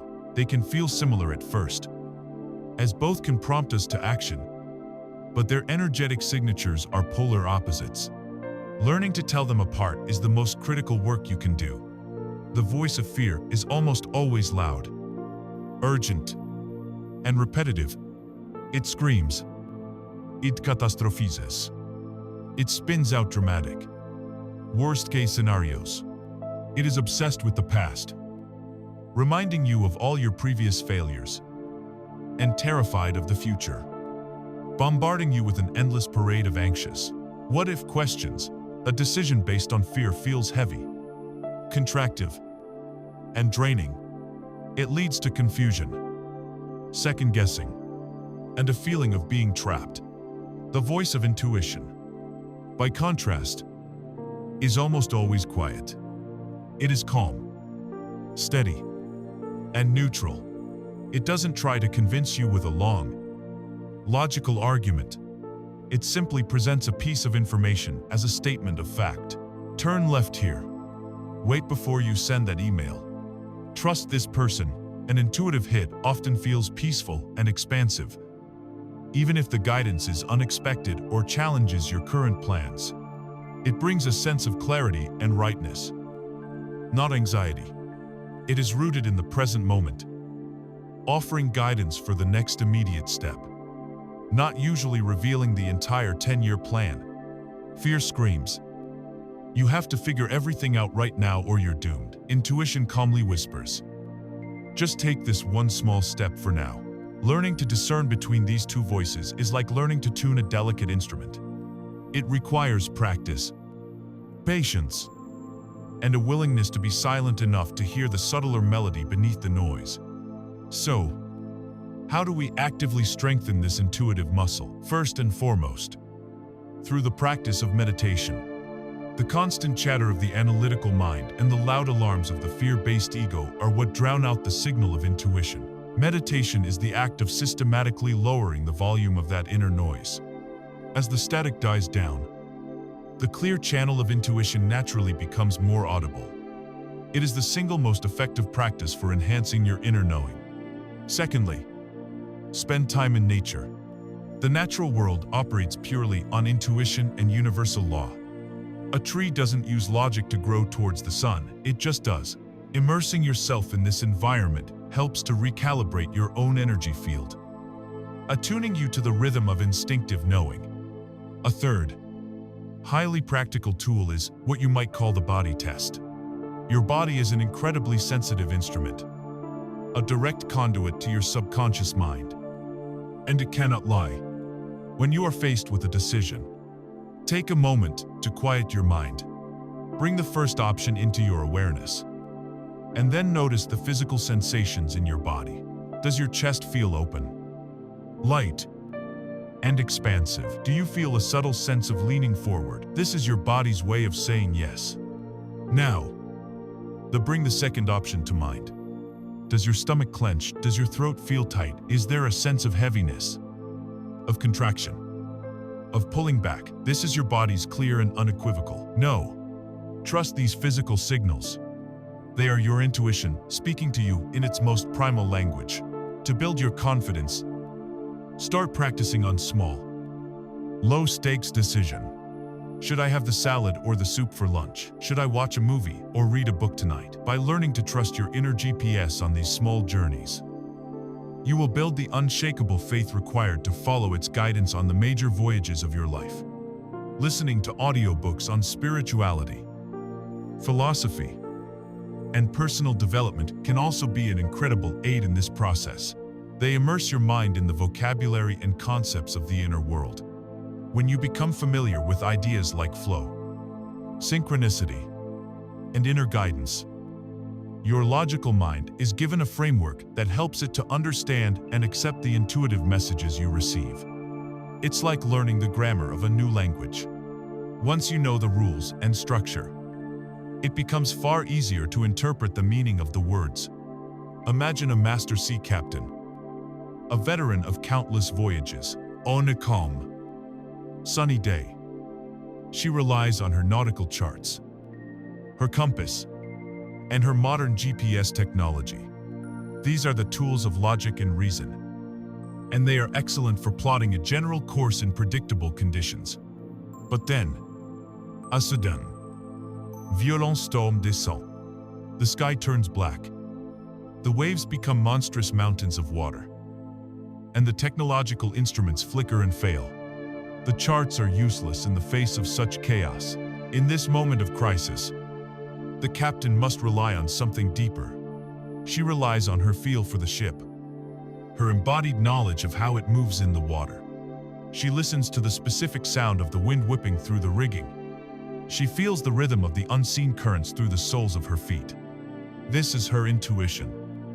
A deep, primal knowing forged from years of paying attention. It is this intuitive sense, not the logical tools, that will allow her to navigate the storm and bring her vessel and crew safely to harbor. Our lives are much the same. Logic and reason are wonderful for calm weather sailing. But when we face life's inevitable storms, the moments of profound uncertainty and critical decision, we must learn to trust the guidance of our inner GPS. It is the faculty designed for storm navigation. Your intuition is not some magical, flaky, unreliable power. It is your birthright, a direct and constant connection to the infinite intelligence of the universe. Honing it is simply a practice of quieting the clamor of the outside world and the inside world of fear, so that you can hear the clear, steady signal that is always being broadcast. It is the unerring compass that will keep you aligned with the joyful path of your bliss. And as you begin to trust this inner guidance more and more, something truly magical begins to occur. The world around you seems to wake up. It stops feeling random and starts feeling responsive. You begin to notice meaningful coincidences and events so perfectly timed that they defy all logical explanation. These are not accidents. They are cosmic confirmations. Little winks and nods from the universe to let you know that you are on the right track and that it is actively collaborating with you. This is the beautiful phenomenon of synchronicity. And learning to decode these loving messages is our next great adventure. As we learn to navigate our lives using the unerring compass of our inner GPS, a truly miraculous phenomenon begins to unfold. The world around us, which may have once seemed random, chaotic, or even hostile, begins to change its character. It softens. It starts to feel responsive, playful, and intelligent. As you follow your inner guidance, the outer world begins to send you confirmations, leaving a trail of clues and affirmations that you are on the right path. These are not loud, overt signs, but subtle, meaningful coincidences. Events so perfectly and poetically timed that they defy all rational explanation. These magical occurrences have a name. They are called synchronicities. And learning to decode them is like learning to read the love letters that the universe is constantly sending you. The term synchronicity was coined by the brilliant psychiatrist Carl Jung, who was fascinated by events that seemed to be connected not by a linear chain of cause and effect, but by their shared meaning. A simple coincidence is two events happening at the same time without any meaningful connection. But a synchronicity is a coincidence that holds a deep, personal significance for the person experiencing it. It is the universe speaking directly to you in the symbolic language of your own life. It is a wink from the cosmos, a reassuring nod that you are seen, you are heard, and you are being guided. These winks come in countless forms, and you have almost certainly experienced them. It's that moment you're wrestling with a difficult problem, feeling completely stuck, and you happen to overhear a snippet of a stranger's conversation as you walk by. And in their words lies the exact key, the perfect idea you needed. It's when you are thinking of an old friend you haven't connected with in years. And at that very moment, your phone lights up with their name. It's the phenomenon of seeing repeating number sequences, 1111, 444 on digital clocks, on license plates, on your grocery bill, so frequently that it goes far beyond chance. These are often interpreted as little hellos from your guides, or digital markers confirming that you are in a state of high vibrational alignment. It's getting into your car, feeling heavy with a question. And the first song that plays on the radio contains a lyric that answers your question with startling clarity and precision. It's having a deep curiosity about a subject. And that very afternoon, a friend you haven't heard from in months sends you an article about that exact topic. For a mind steeped in pure logic, these events are dismissed as random chance, confirmation bias, or simple anomalies. But for the soul that is awakening, they are recognized as the very mechanics of a responsive universe. They are a form of feedback. When synchronicities begin to appear more and more frequently in your life, it is powerful confirmation that you are in the flow, that you are listening to your intuition, and that you are on the right frequency. They are the road signs on your path of bliss, assuring you that you are heading in the right direction. They serve to shatter the illusion that you are a separate, isolated being in a cold, mechanical world. They prove to you, in real time, that you are part of a vast, interconnected web of consciousness, and that this consciousness is benevolent, intelligent, and actively collaborating with you on your journey. These moments are designed to pull you out of the mundane trance of your daily thoughts and into the magical present moment, inviting you to look around and marvel at the elegant dance that is unfolding just for you. To amplify this beautiful feedback loop, you can begin the simple but profound practice of keeping a synchronicity journal. Get a notebook dedicated solely to this purpose. Whenever one of these meaningful coincidences occurs, take a moment to write it down, record the date, what happened, and most importantly, what it meant to you and how it made you feel. This practice has a threefold benefit. First, the very act of recording these events signals to your subconscious mind and to the universe that you value these communications. And as the universal law states, what you focus on expands. The more you acknowledge and appreciate synchronicity, the more of it you will experience. Second, over time, your journal becomes an undeniable record of the magic in your life. During moments of doubt or fear, you can flip through its pages and provide your logical mind with irrefutable proof that you are not alone and that a higher intelligence is indeed at play. It builds a foundation of unshakable faith. And third, your journal becomes a book of your own personal miracles, a powerful tool for generating the high-frequency emotion of gratitude and awe. Perhaps the most beautiful and complete illustration of a life guided by synchronicity is the journey of Santiago, the shepherd boy in Paulo Coelho's timeless fable, The Alchemist. The entire story is a masterclass in reading the language of the universe. Santiago's quest to find his treasure is guided not by a map, but by what the book calls omens. These omens are synchronicities. From the moment he decides to follow his dream, the universe begins to conspire in his favor by placing signs in his path: a meeting with a mysterious old king, the appearance of two stones named Urim and Thummim, a vision of warring hawks in the desert sky, a life-changing conversation with a crystal merchant. The boy's success on his great adventure is entirely dependent on his ability to notice, interpret, and trust these omens. When he is present, aware, and faithful to the signs, his path unfolds with an almost magical ease. When he falls into fear or doubt and ignores the omens, he encounters struggle and delay. Santiago's journey is a perfect metaphor for our own. The universe is always providing us with omens, always speaking the language of the world. Our only task is to cultivate the quiet awareness and the courageous trust needed to read them. Synchronicities, therefore, are not strange or random accidents. They are the natural consequence of an aligned life. They are the universe's loving and often playful way of confirming that your inner work is paying off, that your intuition is accurate, and that you are in harmony with your true path. They are the visible evidence of your invisible connection to the intelligence of all that is, a sign that you have successfully moved from a monologue of struggle to a dialogue of co-creation. As you become more adept at recognizing these winks from the cosmos, you might naturally begin to wonder how you can create an even more fertile ground for them to appear.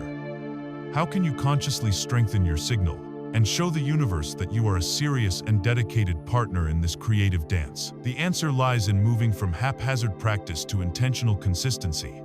It lies in building a sacred structure for your spiritual connection. We achieve this through the ancient and immense power of ritual.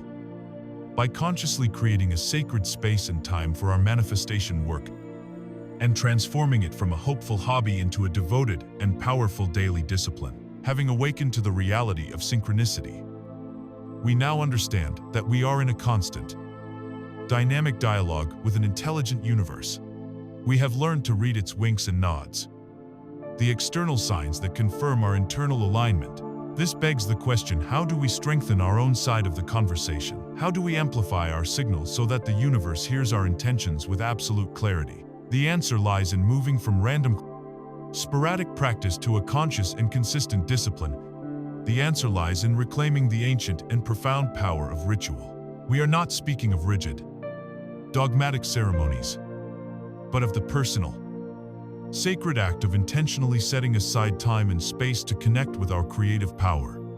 It is through ritual that we transform our spiritual practice from a hopeful hobby into a powerful, co-creative partnership with the cosmos. The power of a daily ritual lies in two key elements: consistency and intention. The universe responds to the steady, resonant frequency of a consistent practice far more than it does to a single, loud burst of effort. A one-time, 5-hour meditation session is less effective than a simple, focused 10-minute meditation practiced every single day. Consistency builds energetic momentum. Imagine pushing a large, heavy flywheel. The first few pushes are difficult and require immense effort, but as it begins to turn, it builds its own momentum, until eventually it spins with an unstoppable force, requiring only a gentle, steady touch to keep it going. Your daily ritual is that gentle, steady touch. It tells the universe, with unwavering clarity, I am serious about this. I am dedicated to this process. I am showing up for my life. Every single day. This consistent declaration of intent is a powerful signal that the universe cannot ignore. Furthermore, a ritual is an action that is infused with sacred intention. It is the difference between mindlessly drinking a cup of coffee while scrolling through your phone and the act of sitting down, savoring the aroma, feeling the warmth of the mug, and intentionally using that moment of quiet to feel gratitude for the day ahead. The actions may be simple, but the intention behind them elevates them from the mundane to the magical. The most potent time to enact this ritual is in the first 30 to 60 minutes of your day. The moments just after you awaken are precious. Your brain is still in a relaxed, receptive alpha or theta state, where the veil between the conscious and subconscious mind is at its thinnest. This is your golden hour for creation. To grab your phone immediately upon waking is to surrender this sacred time to the chaos of the world, to emails, to news headlines, to other people's agendas. A morning ritual reclaims this time. It is a declaration that you are the creator of your day, not a reactor to it. To craft your own powerful morning ritual, you can start with a simple template. First, begin with silence. Before any input, create a space of no input. This can be 5 to 10 minutes of simple meditation, focusing only on your breath. This quiets the residual chatter from your dreams and the anxious thoughts about the day ahead. It makes you a clear and empty vessel. Second, move to gratitude. Take out your journal and write down 3 to 5 things you are genuinely grateful for, feeling the emotion of appreciation in your heart. This tunes your energy to the frequency of abundance from the very outset. Third, seek inspiration. This is the perfect time to listen to 10 or 15 minutes of an empowering audiobook. Feed your mind with the wisdom of spiritual masters, the mindset of successful creators, or the stories of historical figures who overcame great odds. This sets a positive, expansive trajectory for your thoughts for the entire day. Finally, practice intention through visualization. Spend the last few minutes seeing your day ahead unfolding perfectly. Say your meetings going smoothly, your interactions being joyful and productive, and yourself moving through the day with a sense of ease and confidence. You are pre-paving your day with the energy of success. To amplify the power of your ritual, it is incredibly helpful to create a sacred physical space. Your brain is a powerful association machine. When you have a specific chair, a small corner of a room, or even just a particular cushion on the floor that you use only for your spiritual practice, your mind and body learn to respond instantly.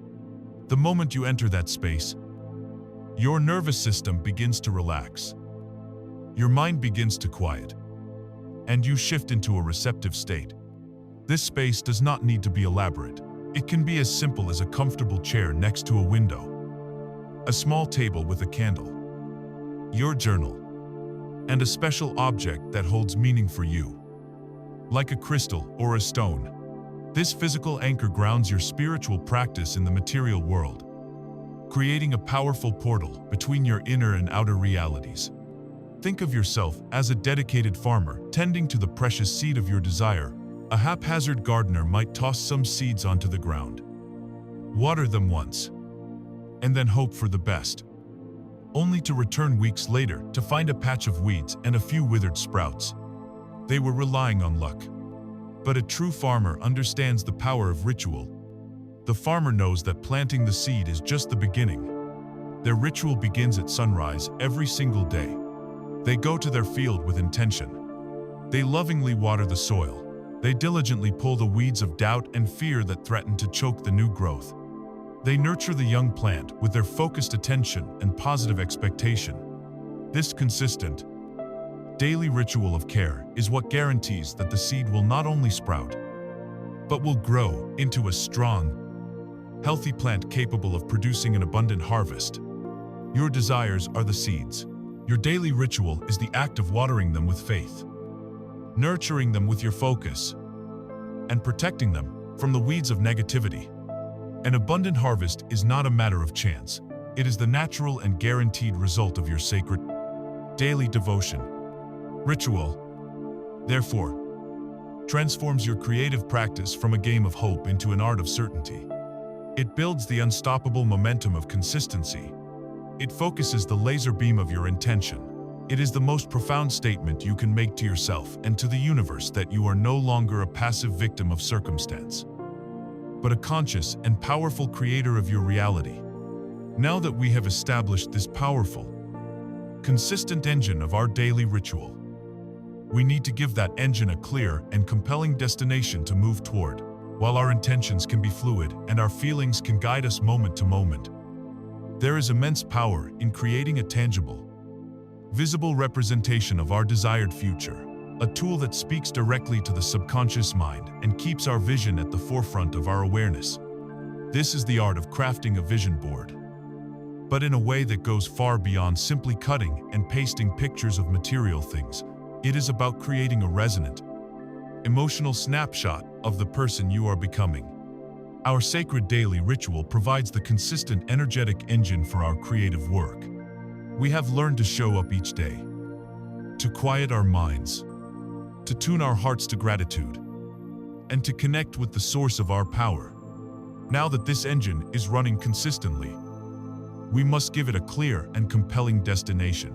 We need a visual map, a tangible representation of our desired future that can speak directly to our subconscious mind and keep our vision clear even on days when we feel clouded by doubt. This is the purpose of a vision board. But we must approach this practice in a new way, upgrading from the common understanding to what we might call Vision Board 2. Ling. It's time to move beyond a simple collage of material wants and learn to craft a powerful emotional portal to your future self. The reason many traditional vision boards fail to produce results is that they are often created from a place of scarcity and lack. They become a painful reminder of everything you don't have. A person cuts out a picture of a luxury car because they hate their old one, or a picture of a mansion because they feel trapped in their small apartment. The board becomes a monument to their dissatisfaction, and the energy they bring to it is one of desperate wanting. As we know, this only broadcasts a signal of lack and reinforces the very reality they wish to escape. A Vision Board 2.0 operates from a completely different premise. Its primary purpose is not to be a shopping list for the universe. Its purpose is to be an emotional tuning fork. It is a tool designed to help you generate the feelings of your wish fulfilled. Right here and right now, when you create this new kind of vision board, your selection process for images must be guided by one question, and one question only. How does this image make me feel? It's not about the object in the picture, but the emotion it evokes within you. You are curating a collection of feelings. For example, you might think you want $1 million, but what you truly want is the feeling that you believe the money will provide. Is it a feeling of freedom, of security, of ease, of generosity, instead of just printing out a picture of money? Find images that viscerally evoke those core feelings for you. It might be a picture of a person sailing on the open ocean, freedom. A family sleeping soundly in beautiful, comfortable bed, security. Or someone joyfully giving a gift to another, generosity. You are reverse engineering your desires back to their emotional root and building a visual representation of that emotional home. To craft your own board, make the process itself a ritual. Put on your favorite inspiring music or an uplifting audiobook. Light a candle. Set an intention to connect with your highest vision for your life. As you look through magazines or scroll through images online, let your intuition be your guide. Don't overthink it. If an image, be it a landscape, a color, a texture, a word, or a person's smiling face gives you an immediate internal spark of joy, peace, or excitement, then it belongs on your board. This is also where you can powerfully integrate the wisdom you've been absorbing. Go through your notes from the audiobooks that have moved you. Find the quotes and affirmations that made your soul sing. Print these out in beautiful fonts and make them central anchors on your board. Phrases like, "I am a magnet for miracles," "I am joyfully expanding into my highest potential," or "The universe conspires in my favor," become powerful. Visible decrees that reprogram your mind every time you look at them. And finally, place a radiant, happy picture of yourself right in the center, declaring that you are the conscious creator and joyful inhabitant of this beautiful reality. Once your board is complete, its placement and use are critical. A vision board hidden in a closet or under a bed is a dormant tool. It must become a part of your daily environment. Place it in your home office where you'll see it while you work. Put it in your bedroom so that it is one of the first things you see upon waking and one of the last things you see before you sleep. This ensures it is constantly making an impression on your subconscious mind. Then, integrate it into your daily ritual. Spend just 60 seconds each day, not just glancing at the board, but truly engaging with it.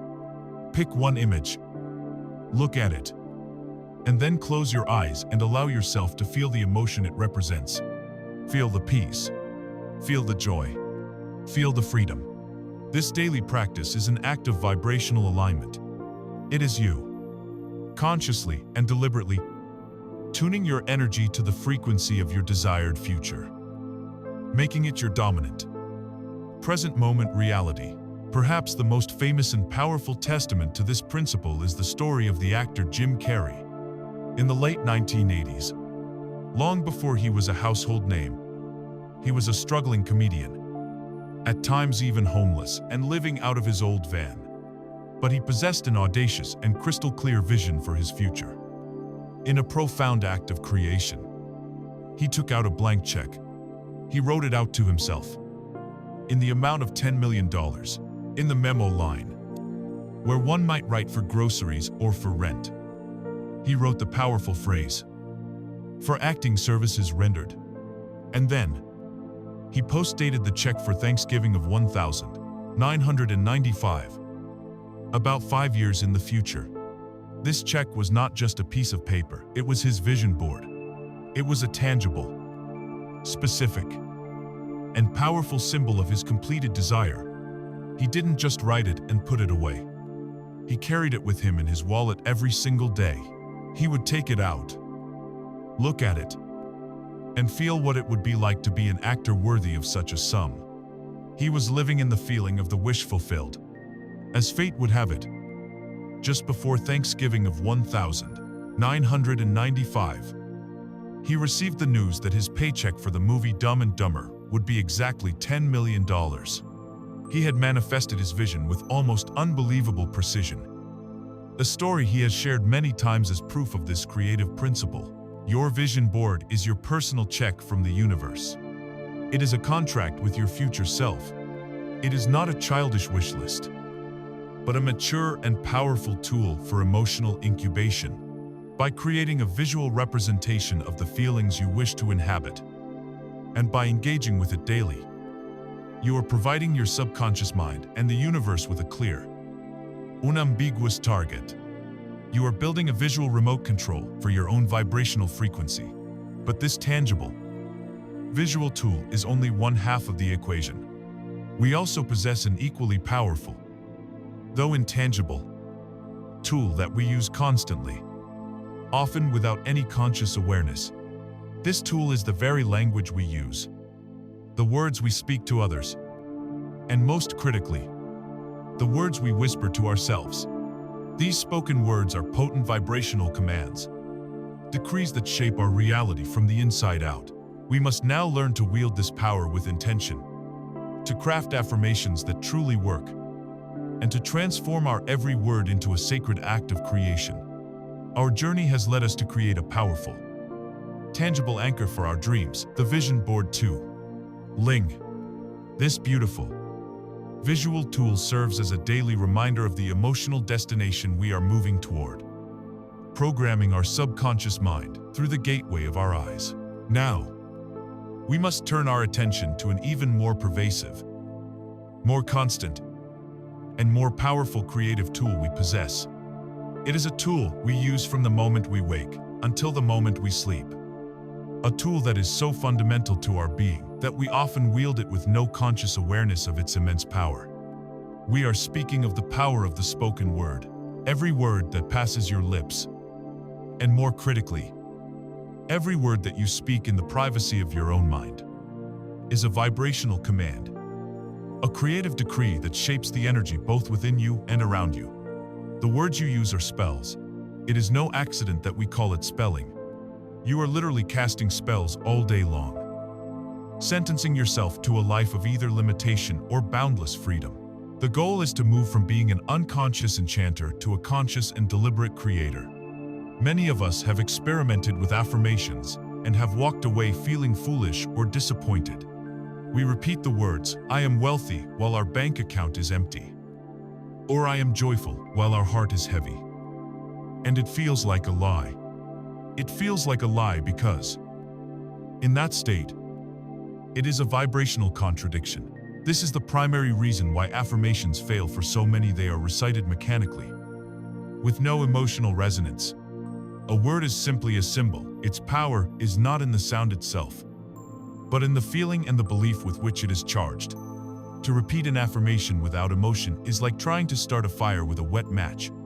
The potential is there, but the spark is missing. A thought or a word that is not charged with emotion is a weak, anemic signal that quickly dissipates. To transform your words from empty platitudes into potent creative commands, you must follow a simple but non-negotiable formula. First, all affirmations must be stated in the present tense, primarily using the powerful words "I am." To say "I will be abundant" is to program your reality to keep abundance forever in the future, always just out of reach. To say "I want to be healthy" is a powerful affirmation of your current state of wanting, which implies lack. But when you declare "I am vibrant health," you are issuing a present tense command to your subconscious mind.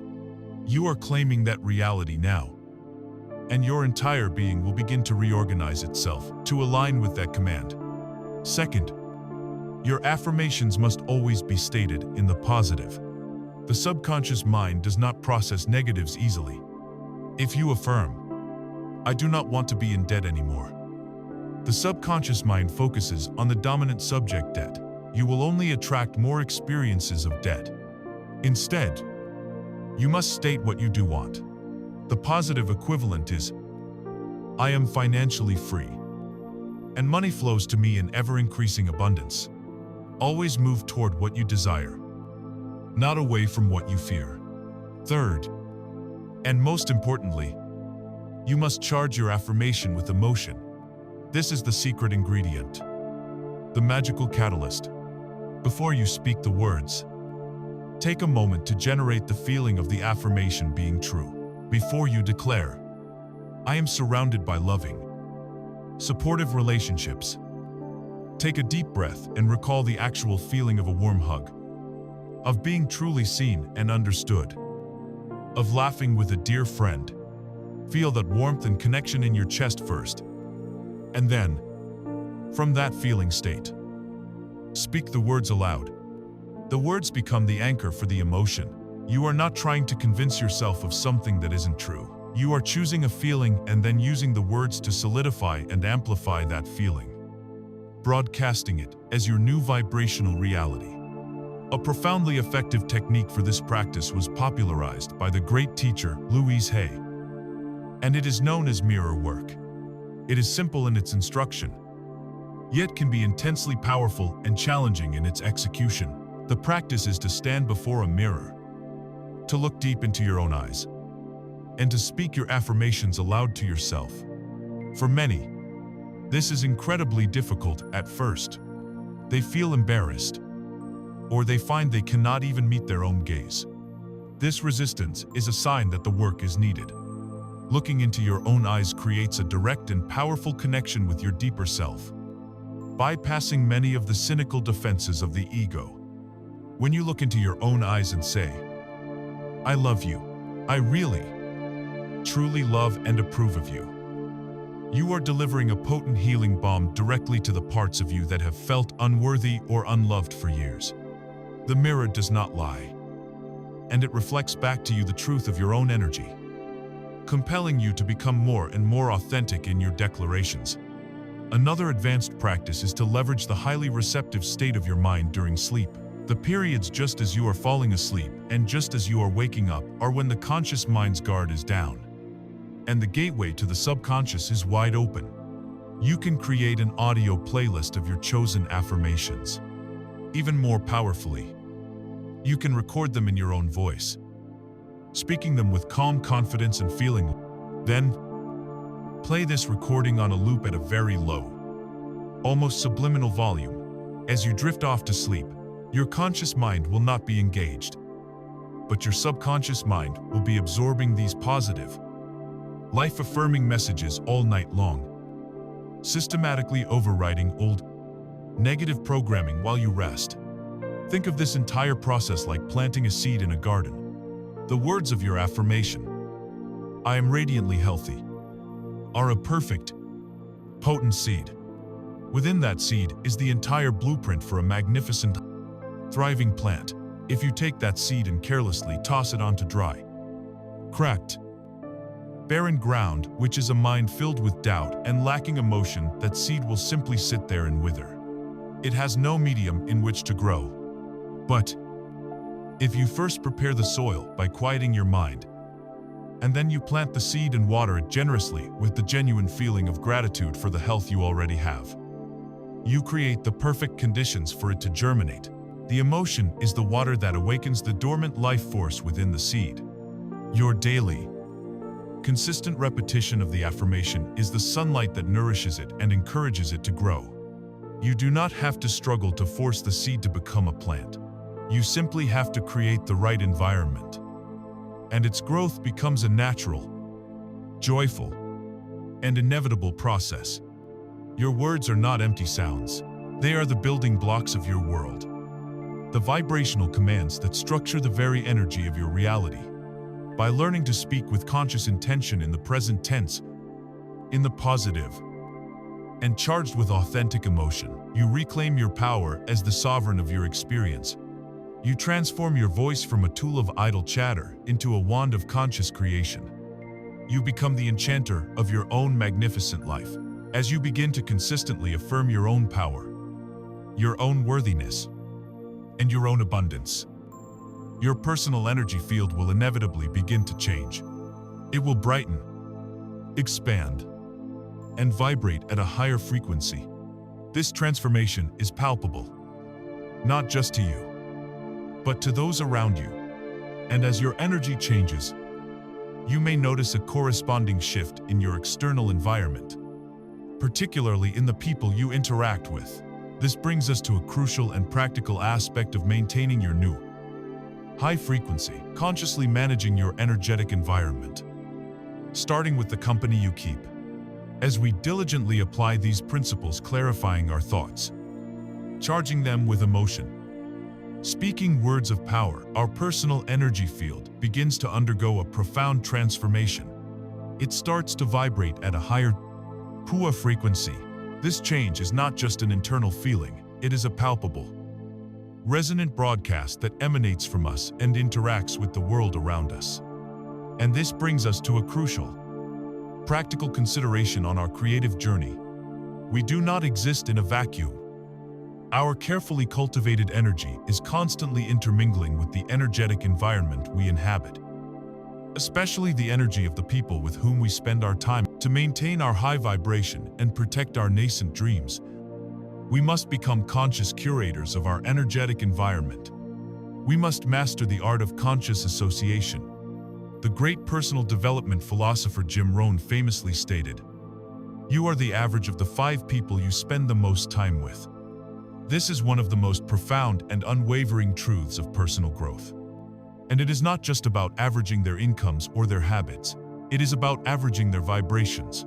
Every person operates from a dominant emotional state, a default frequency. When you are in their presence, you are marinating in that frequency. Through the principle of energetic entrainment, the stronger vibration will always influence the weaker one.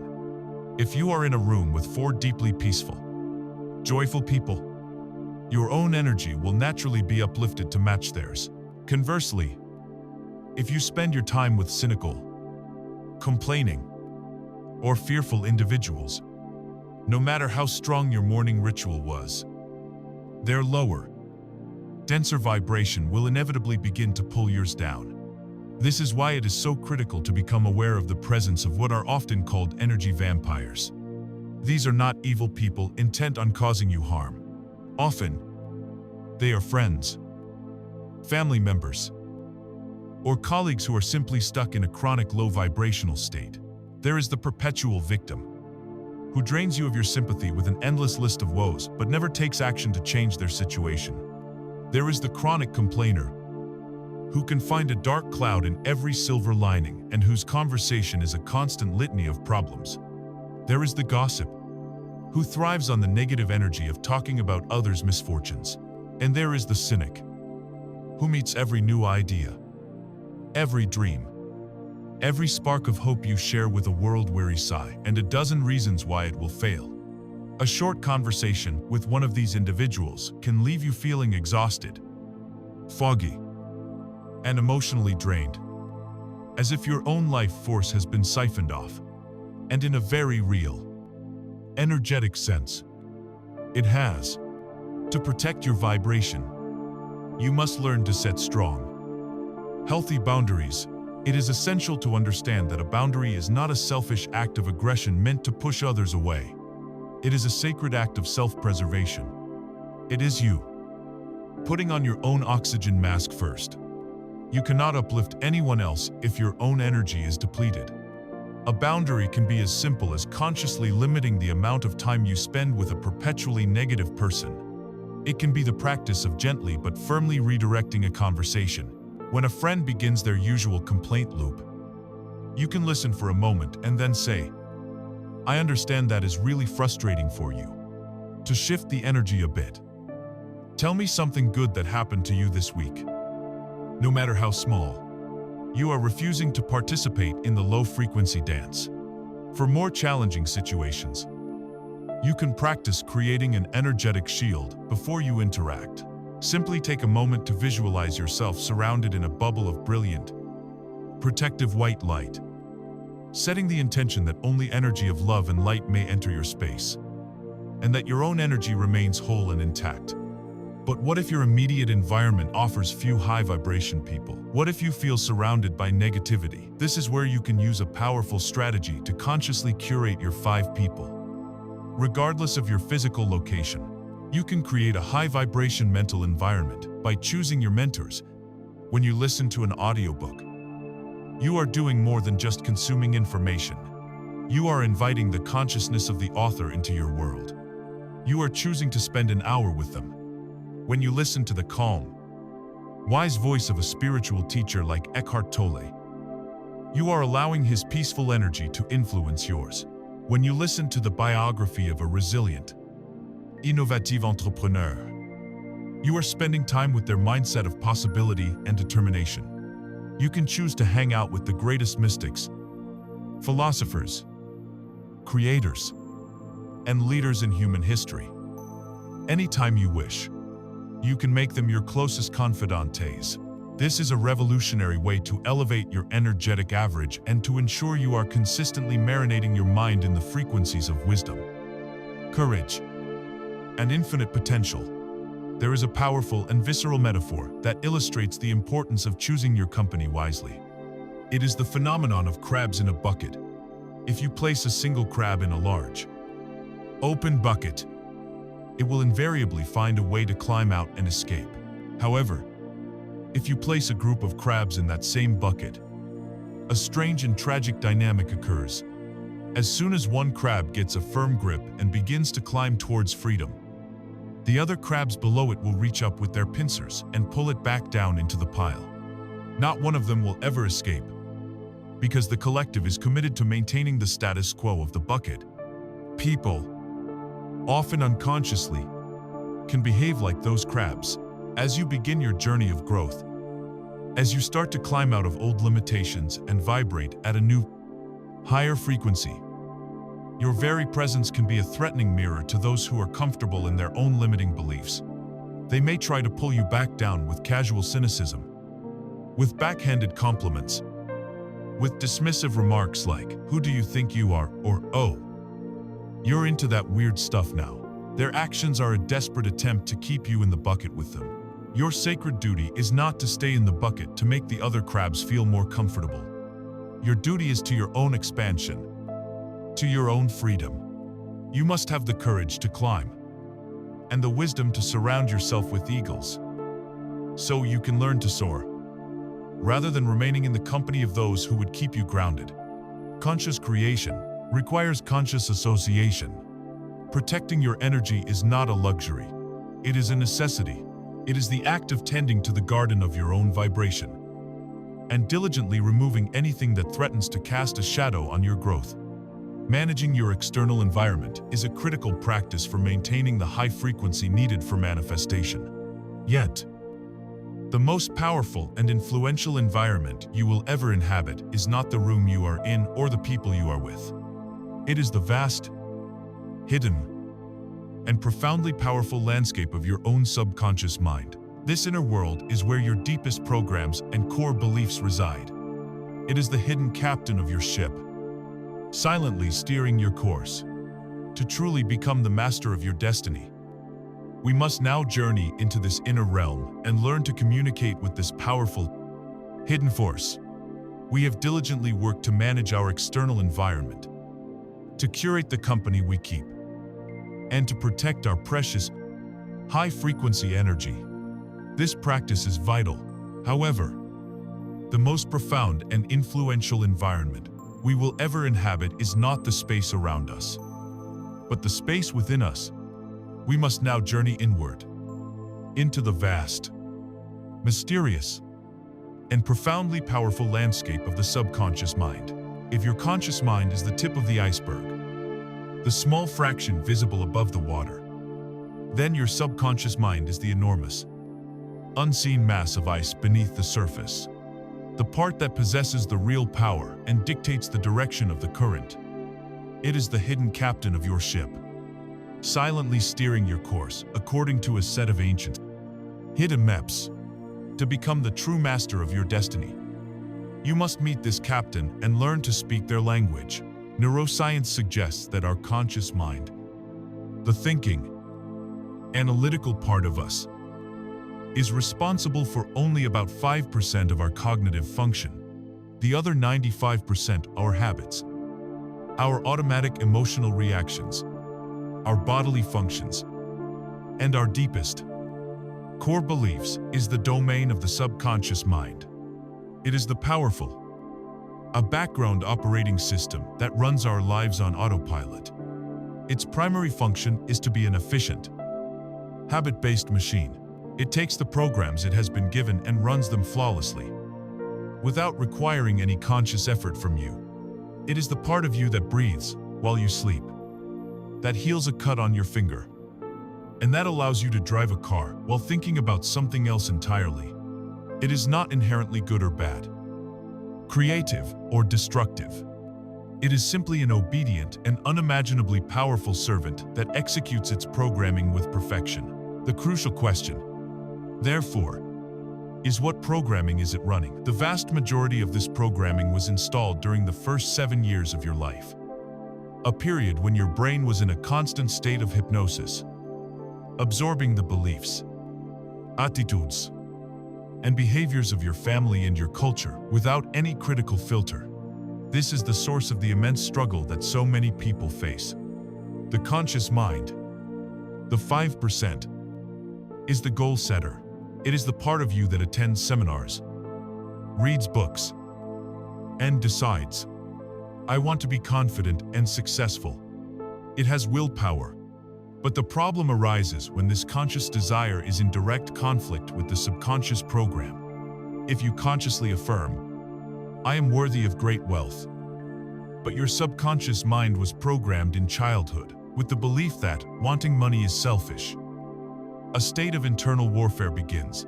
Your 5% of willpower is pitted against 95% of automatic ingrained programming. The subconscious, being vastly more powerful, will always win. It will protect its core program by sabotaging your conscious efforts. It will make you procrastinate on that important project. It will flood you with feelings of self-doubt just as you're about to succeed. It will create mysterious failures that seem to come out of nowhere, all in a misguided attempt to keep you consistent with its original, deeply embedded instructions. This is why willpower alone so often fails to create lasting change. You are trying to override the entire operating system with a single, temporary command. To create real transformation, you must stop fighting the subconscious and instead learn to communicate with it. The subconscious mind does not respond to force or to the language of logic. It responds to the language of feeling, imagery, and repetition. This is why the visualization and emotional work we have already discussed is so foundational. Furthermore, there are specific times when the gateway to the subconscious is wide open. These are the moments just before you fall asleep and just as you are waking up. In these relaxed, dreamlike states, your brain waves slow down to an alpha or theta frequency. The analytical, critical gatekeeper of the conscious mind is drowsy and off-duty. This is the golden hour for reprogramming. The most effective tools for this reprogramming are autosuggestion and visualization. Autosuggestion is simply the act of repeatedly and consistently feeding the subconscious mind new, positive commands. This is where your daily affirmation practice becomes a powerful surgical tool. By repeating your I am statements with feeling during this relaxed state, you are planting the new seeds of belief directly into the fertile soil of your subconscious. This is also why listening to audiobooks during this time is so incredibly potent. As you drift off to sleep, listening to the calm, confident voice of a spiritual teacher speaking on abundance, health, or love, those ideas are bypassing your conscious skepticism and are being absorbed directly by your subconscious. It is like receiving a vital software update while your system is in sleep mode, allowing you to wake up with new, more empowering programs beginning to run in the background of your life. Let us use a metaphor to make this dynamic perfectly clear. Imagine that your life is a magnificent, powerful ship. Your conscious mind is the captain, standing on the bridge with a new set of maps. Looking at the maps, the captain makes a bold decision. The ship has been sailing west for 20 years, towards the familiar isles of scarcity and struggle. But the captain now decides on a new, exciting destination, the Isles of Abundance and Joy, which lie to the east. The captain gets on the ship's intercom and issues a clear, logical command. Attention crew, we have a new destination. Change course immediately and sail east. But down below, in the vast, sprawling engine room, is the crew. The crew is your subconscious mind. It is made up of hundreds of dedicated sailors who are masters of sailing west. Every lever, every gauge, every procedure they know is optimized for sailing west. It is their automatic, ingrained habit. When the new command to sail east comes crackling over the intercom, they look at each other in confusion. The captain must be mistaken. They think, we always sail west. This is what we do. And so, they ignore the new command and continue with their old, familiar programming. The captain on the bridge becomes frustrated.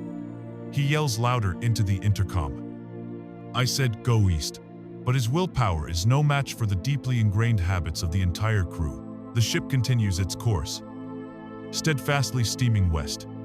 The only way for the captain to change the ship's direction is to stop yelling from the bridge. He must go down into the engine room. He must communicate with the crew in the language they understand. He can't just give them orders, he must inspire them. He must show them beautiful pictures of the new destination. He must describe the warm sunshine and the joyful culture of the Eastern Isles, making them feel the excitement of arriving there.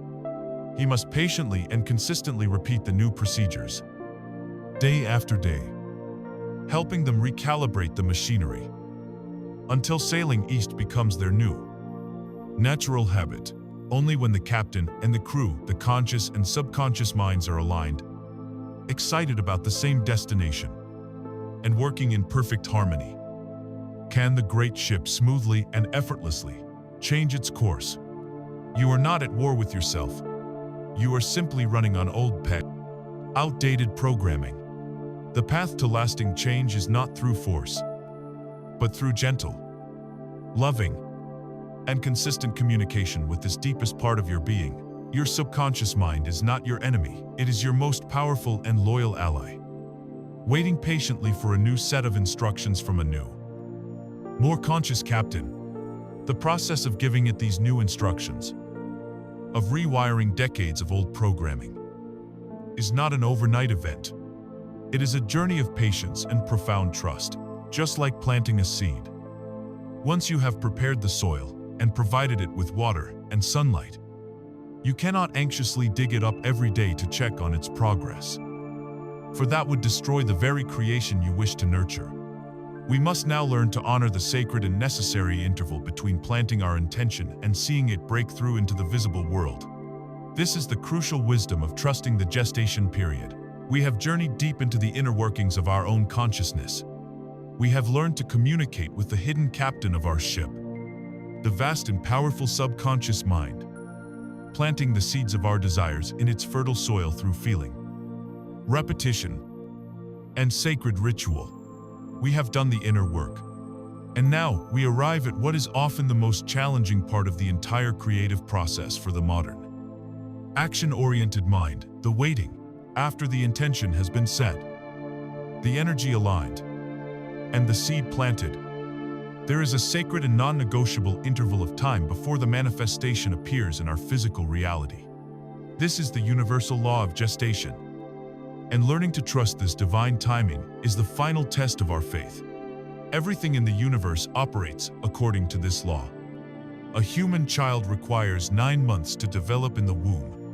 A mighty oak tree can take decades to mature from a tiny acorn. A cake, once placed in the oven, needs a specific amount of time to bake, taking it out early results in a gooey mess. Our spiritual creations are no different. Every desire, every dream, every intention has its own unique and perfect incubation period. During this time, when it may seem like nothing is happening on the surface, the universe is furiously at work behind the scenes. It is aligning opportunities, orchestrating encounters, rearranging circumstances, and moving the necessary resources into place. It is a process of infinite complexity, a divine choreography that our limited conscious minds could never begin to comprehend. The greatest act of self-sabotage we can commit during this period is to fall into the trap of impatience. We live in a culture of instant gratification. We want next-day delivery on our dreams. We plant our seed of intention on Monday, and by Wednesday, we are anxiously looking at the soil, poking it with a stick, and demanding, "Where is it? Why haven't I seen any results yet? I knew this wasn't going to work." This anxiety, this doubt, this need to see immediate proof, is the vibrational equivalent of pouring acid on the very seed you have just planted. It is a powerful statement of disbelief that neutralizes your previous work. It is, quite literally, the act of digging up your seed every single day to see if it has sprouted. Not only does this display a profound lack of faith in the creative process, but the very act of constantly disturbing the seed ensures that it will never be able to establish the roots it needs to grow. So, what is our work during this crucial in-between time? Our work is not to micromanage the universe. Our only job is to maintain our faith and our frequency. You must continue your daily rituals of gratitude and visualization. Not to make it happen, but because it feels good to be in that high vibrational state. The more you can fall in love with the feeling of your desire, the more you detach from the specific timing and form of its arrival. You must trust that the how and the when are not your responsibility. They are the domain of a higher intelligence that has a far greater vantage point than you do. During this time, it is vital to look for the breadcrumbs. The universe will almost always send you small signs of encouragement, little winks and synchronicities to let you know that your order has been received and is being processed. It might be an unexpected compliment, finding a small amount of money on the street, or hearing the perfect song at the perfect time. Acknowledge and celebrate these small manifestations with genuine gratitude. See them as proof that you are on the right track and that larger things are on their way. You can also play a powerful mental game. Instead of asking, "Where is it?" shift your inner dialogue to a state of knowing. Say to yourself throughout the day, "Isn't it wonderful to know that everything is working out perfectly for me?" Or, "I am so excited to see how the universe delivers this reality to me." This transforms the energy from one of anxious questioning to one of confident and joyful expectation. This period is also when continuing to nourish your mind is most critical. When doubt inevitably tries to creep in, your greatest defense is to immerse yourself in the wisdom of those who have mastered this process. Put on an inspiring audiobook. Let the voices of faith and experience bolster your own, acting as a potent fertilizer for the seed that is germinating. Unseen, beneath the surface, there is a powerful and ancient story that perfectly illustrates this principle, the story of the Chinese bamboo tree.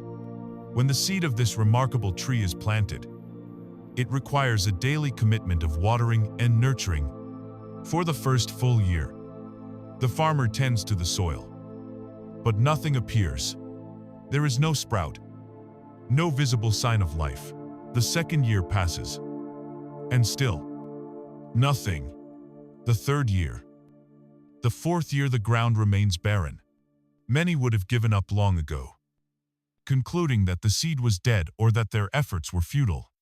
It requires an almost blind faith to continue watering a patch of empty earth for 4 years. Then, sometime during the fifth year, a tiny green sprout finally breaks through the soil. And what happens next is a miracle of nature. In the space of just 6 weeks, the Chinese bamboo tree shoots up to a staggering height of over 90 feet, growing at a speed that is almost visible to the naked eye. So, the question is, did the tree grow 90 feet in 6 weeks? No. The tree was growing for 5 years. For 5 years, while there was absolutely no evidence of growth on the surface, it was furiously busy underground. It was building a massive, complex, and powerful root system, a foundation strong enough and wide enough to support the immense and rapid outward growth that was to come. Had the tree shot up on day 1, Its shallow roots would have been unable to support it, and it would have toppled over at the first strong wind. The 5 years of seeming inactivity was actually the most important part of its creation. Your desires are exactly like that Chinese bamboo tree. During what feels like a long and frustrating gestation period, when it looks like nothing is happening on the surface of your life, the universe is working beneath the surface on your behalf. It is building the foundation. It is arranging the people, the opportunities, the lessons, and the resources. It is creating the necessary root system that will be strong enough to support the magnificent reality that you have asked for. Your job is not to doubt the process or to curse the barren ground. Your job is to keep watering the seed with your faith, your joy, and your trust. Trust the timing of your life. The universe's delay is not its denial. It is a period of sacred preparation.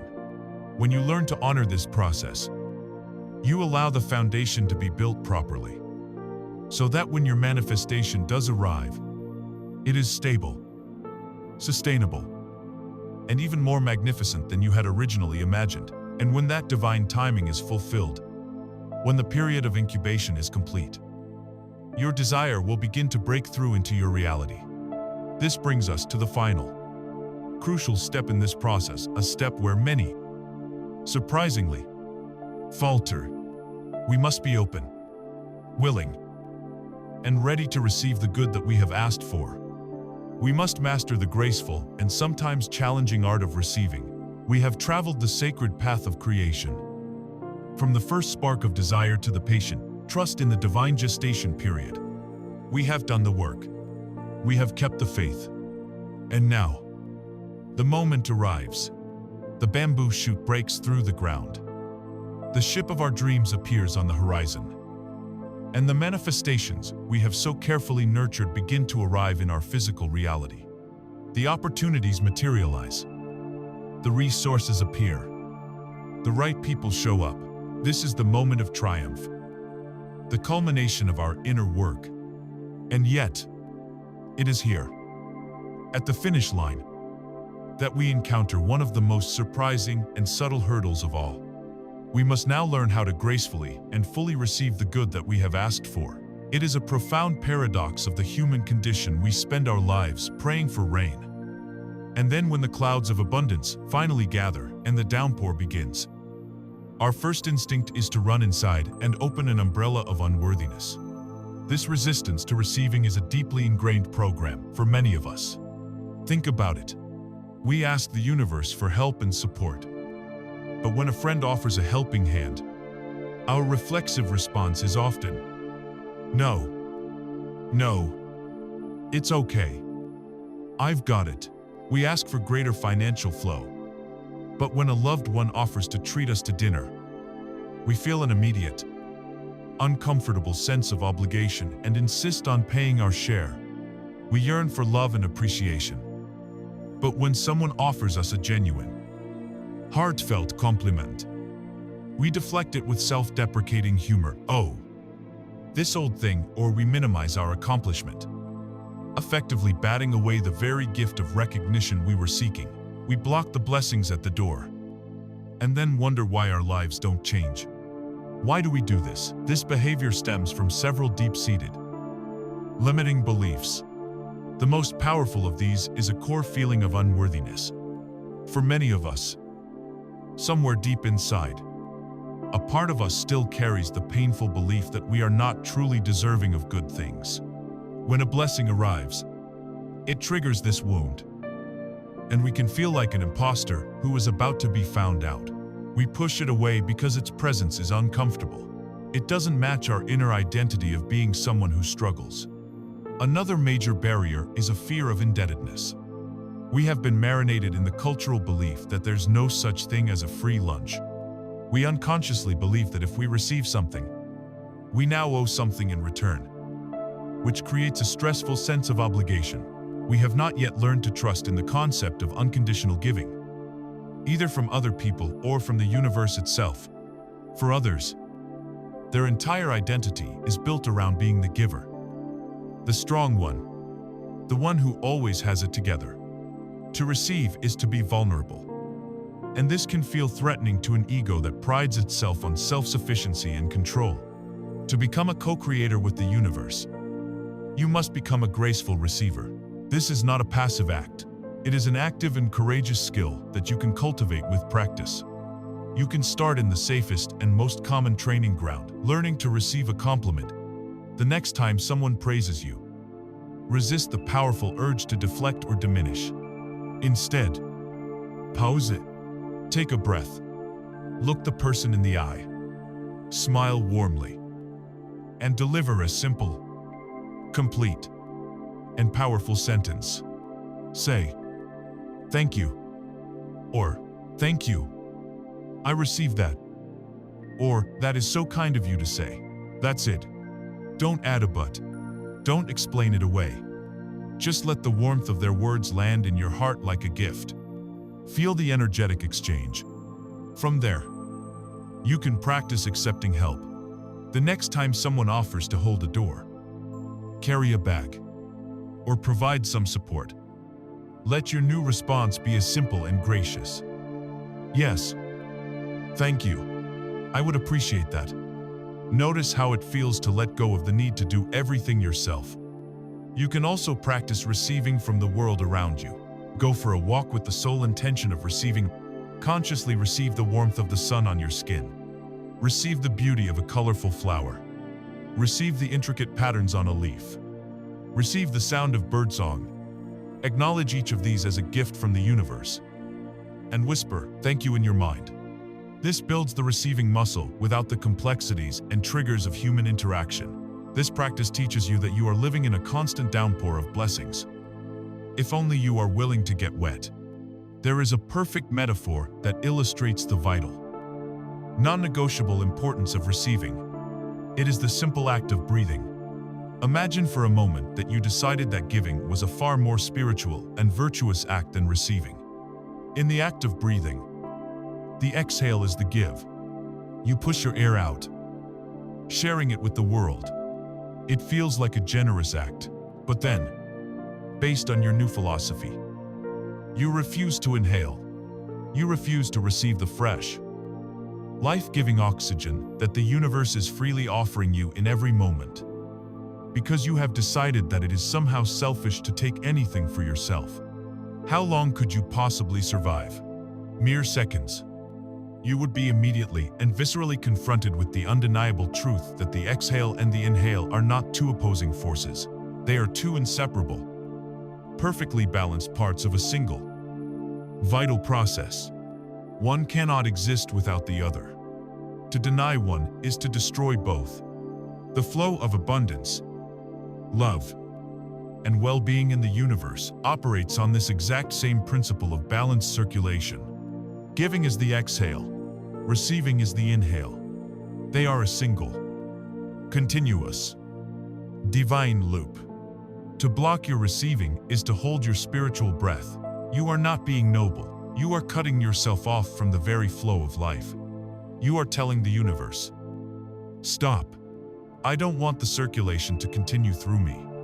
When you learn to become a joyful and gracious receiver, you are not being selfish. You are doing the most generous thing you can do. You are allowing the universal gifts to flow to you and through you, ensuring that you are so filled up with well-being that you have an authentic and overflowing abundance to then share with the world. You cannot pour from an empty cup. Receiving is what fills your cup. Mastering the art of receiving is the final piece of the manifestation puzzle. It is the courageous act of looking the universe in the eye and declaring, "Yes, I am worthy. Yes, I am open. Yes, I am ready." It is a skill that you can practice every day, with every compliment, with every small kindness, with every moment of beauty. By learning to receive, you complete the circuit of creation, allowing the infinite generosity of the universe to flow through you without obstruction, blessing your life and, in turn, the lives of everyone you touch. As we become masters of receiving good for ourselves, a beautiful and natural expansion of consciousness begins to occur. We start to see that the good that flows to us doesn't have to terminate with us. Our own happiness and well-being are not separate from the happiness and well-being of others. The illusion of being an isolated individual, a single drop in the ocean, begins to dissolve. We start to perceive a deeper, more profound truth that we are all interconnected threads in a single, magnificent cosmic tapestry. This realization of our fundamental oneness is the next great stage of our spiritual evolution as we master the graceful art of receiving. As our own cup of well-being fills up and begins to overflow, a natural and beautiful expansion of consciousness occurs. Our focus begins to shift from our own personal needs and desires to a broader, more inclusive perspective. We begin to sense a deeper truth shimmering just beneath the surface of our everyday reality. The entire journey we have been on, from learning to quiet our minds to manifesting our dreams, has not just been about acquiring things or improving our personal circumstances. It has been a journey leading to the most profound spiritual awakening. A human being can experience the shift in identity from seeing ourselves as a separate, isolated individual to realizing our intrinsic and unbreakable connection with all of life. It is the realization of oneness. For millennia, the great mystics, saints, and spiritual teachers of every tradition have pointed toward this single, ultimate truth. From the Zen masters who speak of non-duality, to the Christian mystics who speak of the Christ consciousness within all, to the authors of modern spiritual texts like Conversations with God, who state unequivocally, "You are one with everything." The message is the same: the sense of being a separate me trapped inside a body, distinct and apart from the world and from other people, is the primary illusion of the human experience. Modern physics is now echoing this ancient wisdom. At the quantum level, there are no solid, separate objects. There are only interconnected, vibrating fields of energy. The space between you and the person next to you is not empty. It is a buzzing, unified field of potential. The atoms that compose your body were forged in distant, ancient stars. The air you breathe is a shared resource, cycled through the lungs of plants, animals, and other people. Separation is a convincing illusion, but it is an illusion nonetheless. In truth, you are not a drop in the ocean. You are the entire ocean in a single drop. When this truth moves from being an intellectual concept to a deeply felt reality, it fundamentally changes how we interact with the world and how the law of attraction works for us. If we are all expressions of the same one life, the same one consciousness, then the golden rule, "Do unto others as you would have them do unto you," ceases to be a moral guideline and becomes a pragmatic, metaphysical law. What I do to another, I am, in a very real sense, doing to myself. When you hold a feeling of resentment, judgment, or hatred toward another person, you are introducing that toxic, low-frequency vibration into the one energy field of which you are an inextricable part. It is like one cell in your body deciding to attack another cell. The ultimate result is a sickness that affects the entire organism.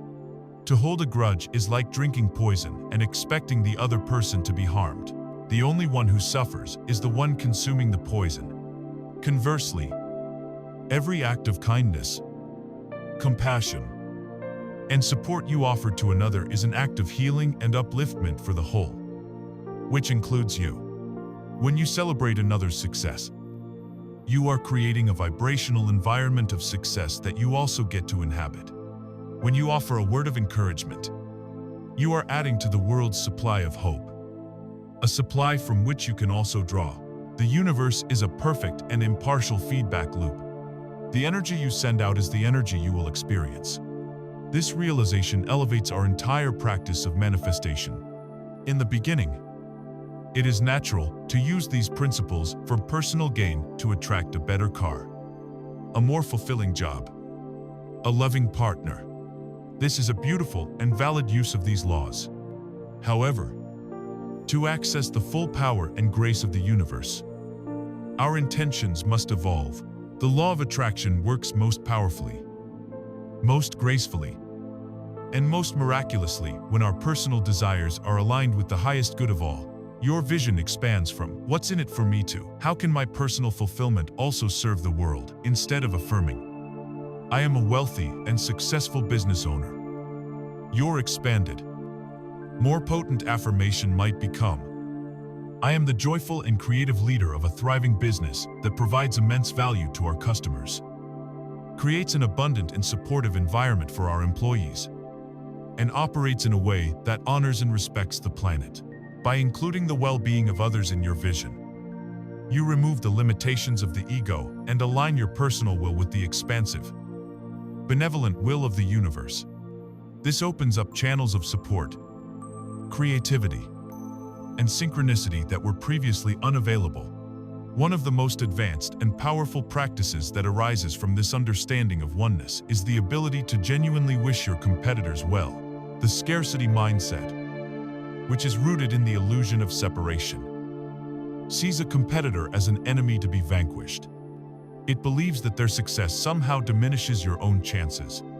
The oneness mindset understands that your competitor is simply another expression of the divine, playing in the same field as you. It understands that their success is proof that success is possible in your chosen field. The practice is to actively, in your daily ritual, send thoughts of love and well wishes to your competitors. Genuinely wish for them to have success, happiness, and abundance. This radical act does two extraordinary things. First, it instantly dissolves the low-frequency, contractive energies of jealousy, resentment, and fear within your own being. You cannot hold a vibration of lack and competition for another without experiencing it yourself. Releasing it for them releases it for you. Second, it is the ultimate affirmation of abundance. By wishing them well, you are making a powerful declaration to the universe that you believe there is more than enough success, more than enough clientele, more than enough good to go around for everyone. This act of unconditional goodwill elevates your own frequency to one of pure, non-resistant abundance, making you an irresistible magnet for your own unique and perfect opportunities. Let us imagine a magnificent, cosmic tapestry, woven with threads of every color and texture imaginable. If you look at this tapestry from a very close perspective, all you can see is your own individual thread. You can see your color, your path, and the few threads immediately surrounding you. From this limited viewpoint, you might feel separate, small, even insignificant.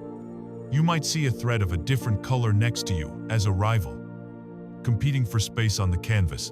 But if you could step back and see the tapestry from the perspective of the great weaver who designed it, you would have a breathtaking revelation. You would see that you are not a separate thread at all. You are an essential, perfectly placed, and irreplaceable part of a vast and stunningly beautiful masterpiece.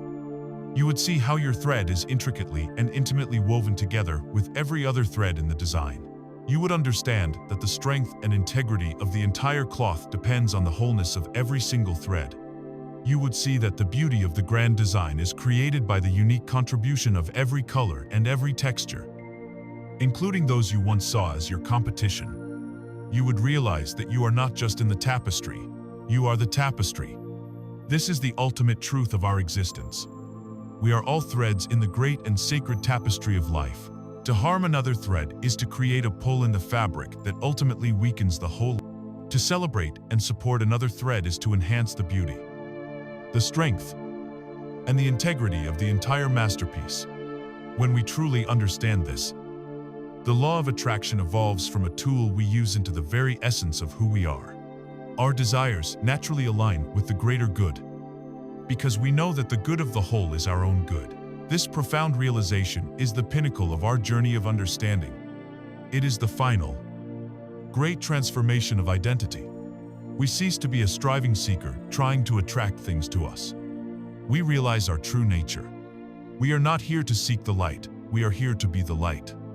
This is the evolution from the seeker to the lighthouse, where we attract our good not by effort, but by our very nature. Our journey through the inner cosmos has led us to this final, great vista of understanding. We have traveled from the first faint whisperings of the universe, through the energetic realms of vibration and thought, past the gatekeepers of resistance and doubt, and have arrived at the profound and liberating realization of our own oneness with all that is but. This realization changes not just our perspective, but our very identity.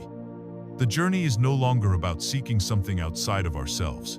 The final transformation is the evolution from being a seeker of the light to becoming a source of the light.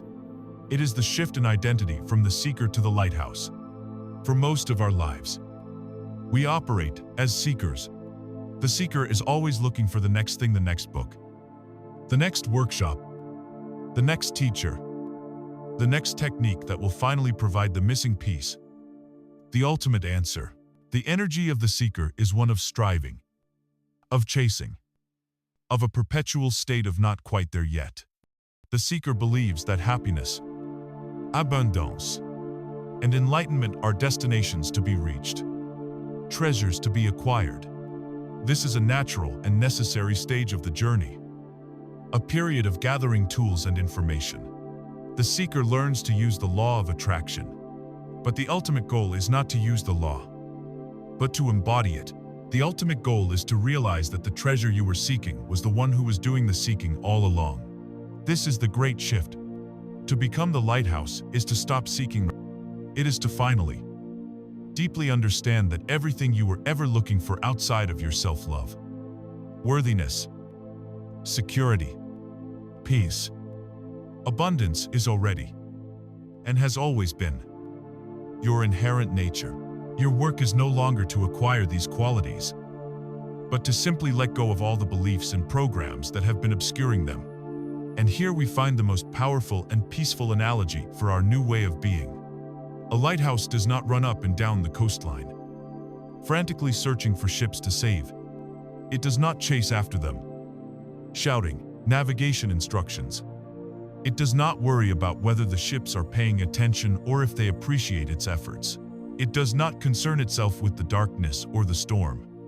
A lighthouse has only one simple purpose: to stand firm in its foundation, to anchor itself to the rock of its own being, and to shine.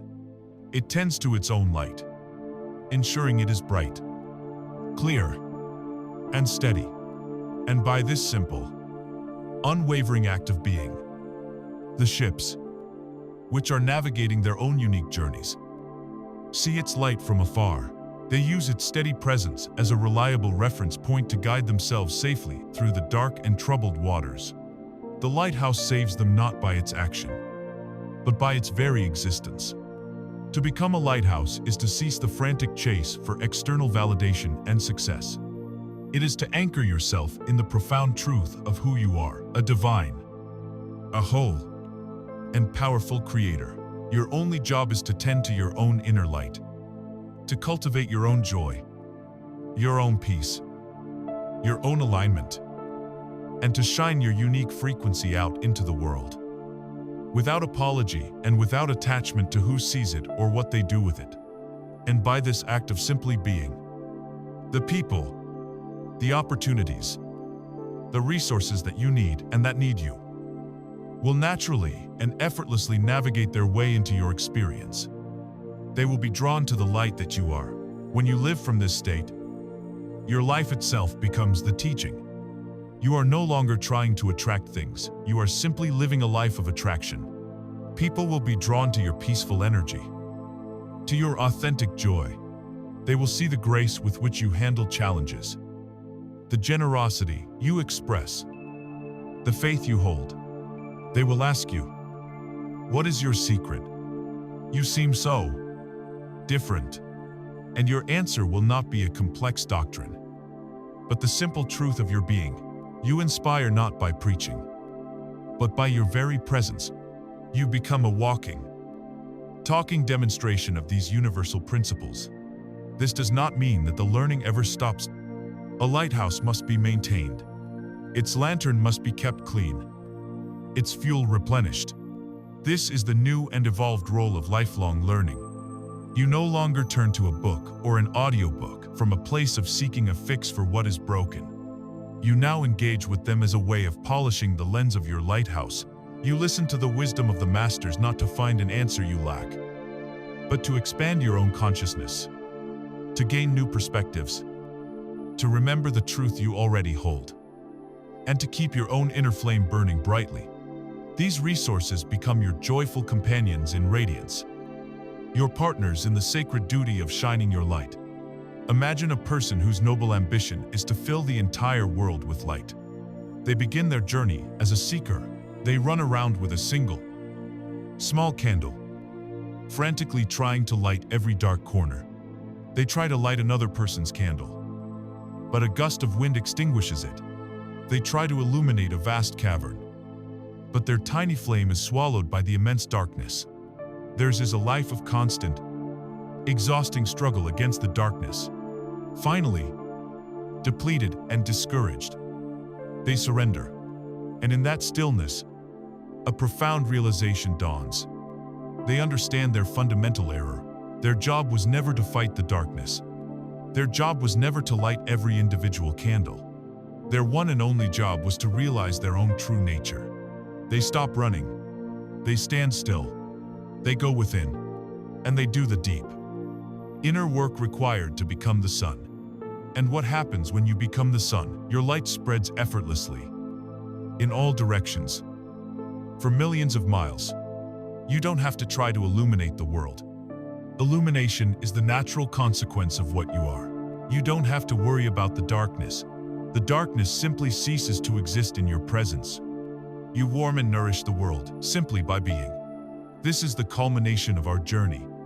It is the graduation from being a student who uses the laws of the universe to a master who is a living embodiment of them. It is the realization that you are not a small, human seeker trying to get the universe to give you things. You are the universe in human form, remembering its own magnificence. You are the lighthouse. You are the sun. Your only work is, and has always been, to shine. We have traveled together on a vast and profound journey, an expedition from the outer world of circumstance to the inner cosmos of creation. Our path began with a simple, quiet recognition that the universe was not a silent void, but a conscious intelligence, constantly whispering to us. We learned to tune our own frequency, understanding that our emotions are the currency of the cosmos and that our thoughts are the sacred blueprints of our reality. We discovered the alchemy of fusing thought with feeling, of letting go of resistance, and of unlocking the supreme creative power of gratitude. We became archaeologists of our own minds, shattering the inherited mindsets of scarcity and lovingly reprogramming the deep, hidden world of the subconscious. We learned to distinguish the heavy, exhausting path of hard work from the light, joyful current of inspired action. Using our own bliss as a compass, we honed our intuition, decoded the winks and winks of synchronicity, and harnessed the power of ritual. And finally, we expanded beyond ourselves, realizing our unbreakable connection to the tapestry of all life, graduating from the role of a seeker into the powerful, radiant being of the lighthouse. If there is one essential truth to carry with you from this entire journey, let it be this: you do not attract what you want. You attract what you are. The universe is not a cosmic catalog from which you order things. It is a perfect mirror that reflects back to you the truth of your own vibration. Abundance is not something you acquire. It is something you tune into. Love is not something you find. It is something you become. Joy is not a destination. It is the very energy of your soul's expression. The tools we have explored, from visualization to affirmation, and especially the wisdom delivered through the transformative power of audiobooks, are not meant as mere techniques to get things. They are instruments of becoming. They are frequency tuners, designed to help you resonate with the reality that already exists for you in the quantum field. They are your companions on the sacred journey of remembering the magnificent, powerful, and limitless being that you have always been. You now hold the keys. The power that creates worlds resides within you. The architect, the artist, the weaver, the captain, the lighthouse, they are all you. You are no longer a passive passenger in your own life. subject to the whims of chance and circumstance. You are the conscious creator, the deliberate designer of your experience. The journey does not end here, in truth. It is just beginning, but from a new, empowered vantage point. With every thought you choose, with every emotion you cultivate, with every inspired action you take, you are writing the next beautiful chapter of your life story. The library is open, the universe is listening, and your grand adventure as the conscious creator of your magnificent life begins anew. In this very moment, shine on.